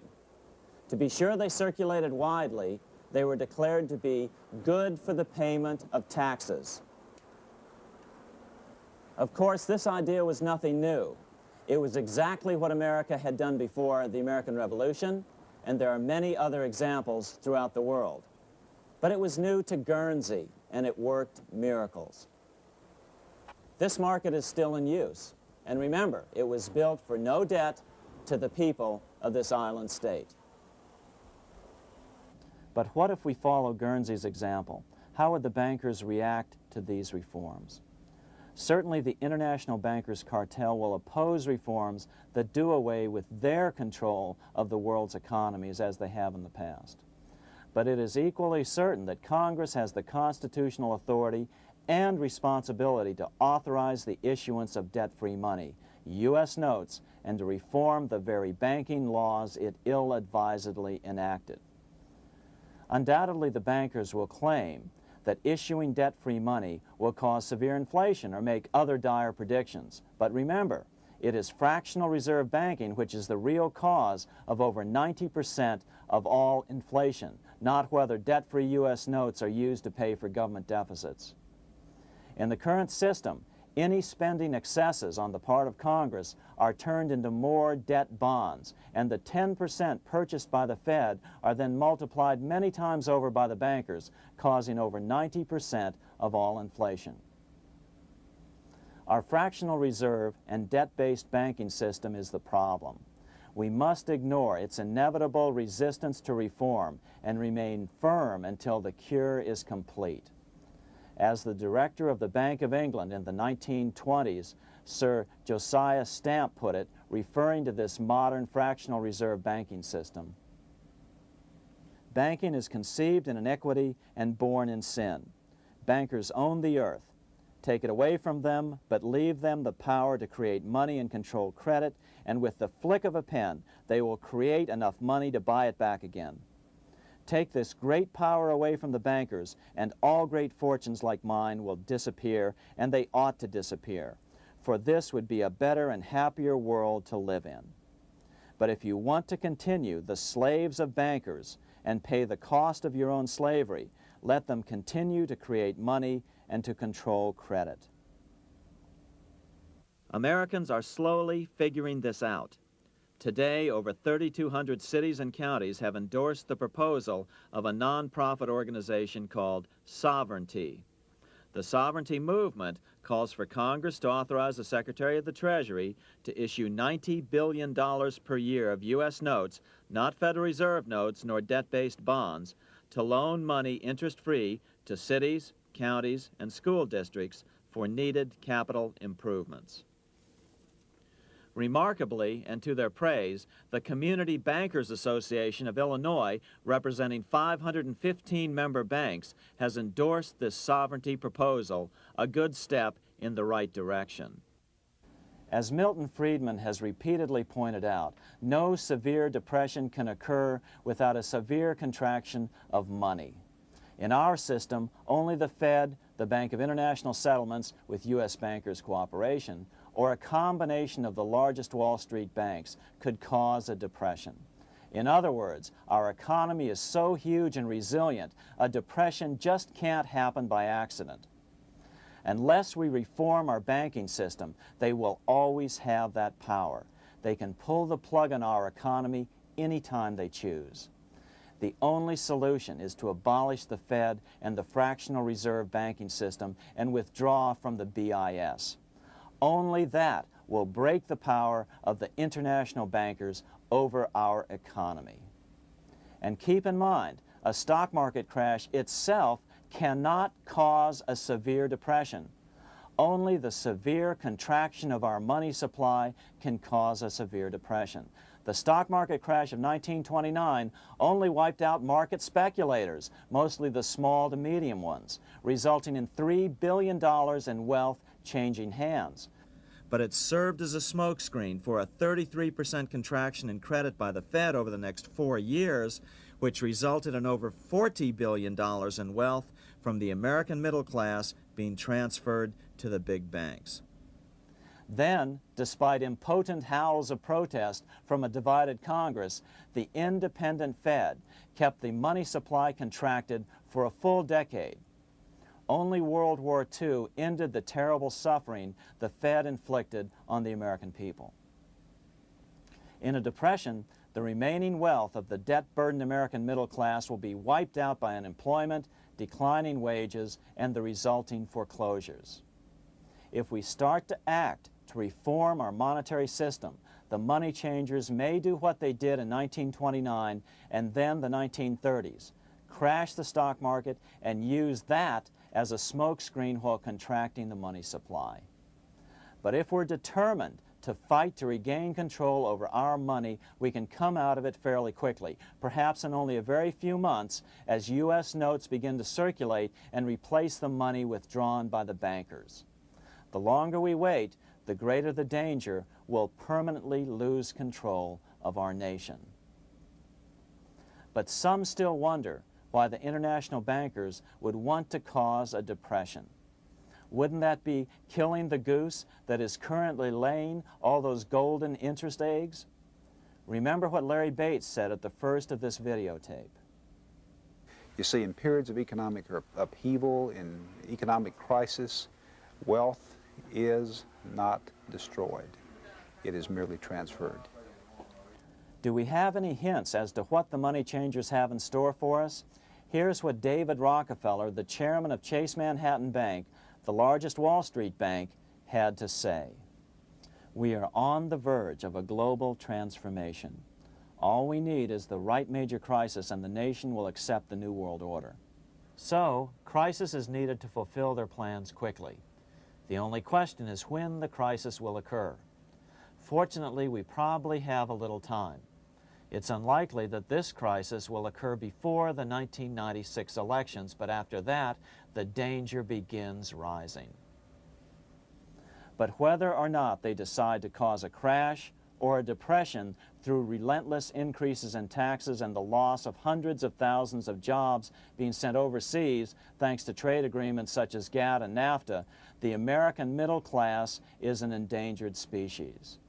Cheaper labor, including slave labor in Red China, which Harry Wu has heroically documented, is being used to compete with American labor. In other words, money is being consolidated in fewer and fewer hands as never before in the history of this nation or the world. Without reform, the American middle class will soon be extinct, leaving only the very rich few and the very many poor, as has already occurred in most of the world. We've been warned of all this by congressmen, presidents, industrialists, and economists down through the years. Religious leaders, too, have seen the danger. About 1898, during the time of William Jennings Bryan, Pope Leo XIII put it this way. On the one side, there is the party which holds the power because it holds the wealth, which has in its grasp all labor and all trade, which manipulates for its own benefit and its own purposes all the sources of supply, and which is powerfully represented in the councils of state itself. On the other side, there is the needy and powerless multitude, sore and suffering. Rapacious usury, which, although more than once condemned by the Church, is nevertheless under a different form, but with the same guilt, still practiced by avaricious and grasping men, so that a small number of very rich men have been able to lay upon the masses of the poor a yoke little better than slavery itself. More recently, during America's Great Depression, Pope Pius XI spoke of the same problem.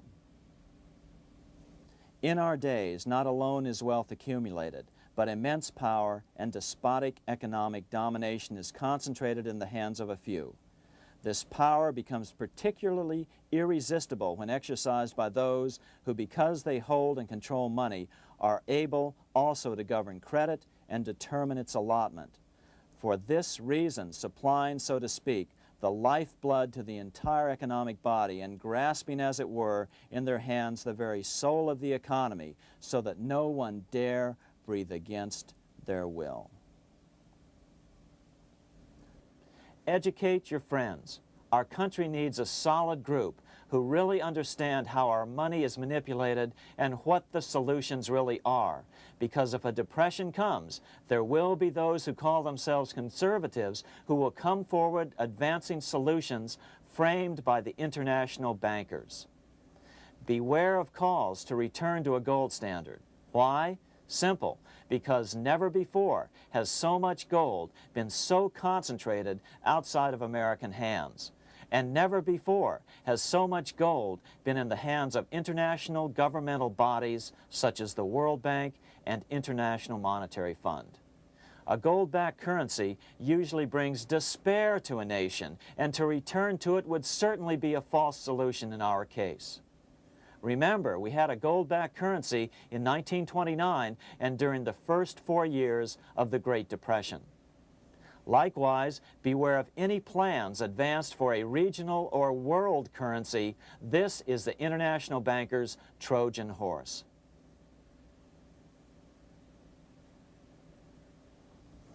Educate your member of Congress. It only takes a few persuasive members to make the others pay attention.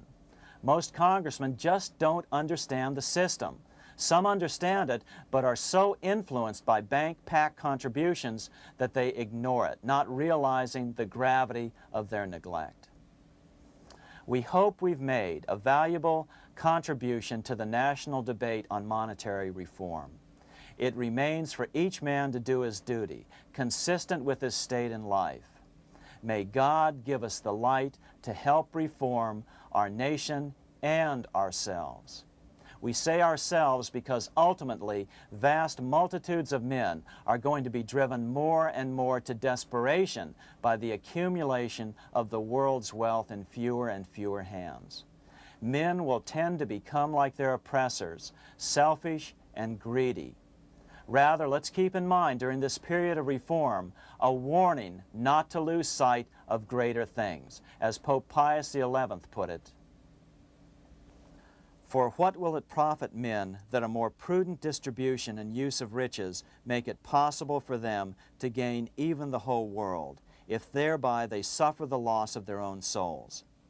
What will it profit to teach them sound principles in economics if they permit themselves to be so swept away by selfishness, by unbridled and sordid greed, that hearing the commandments of the Lord, they do all things contrary?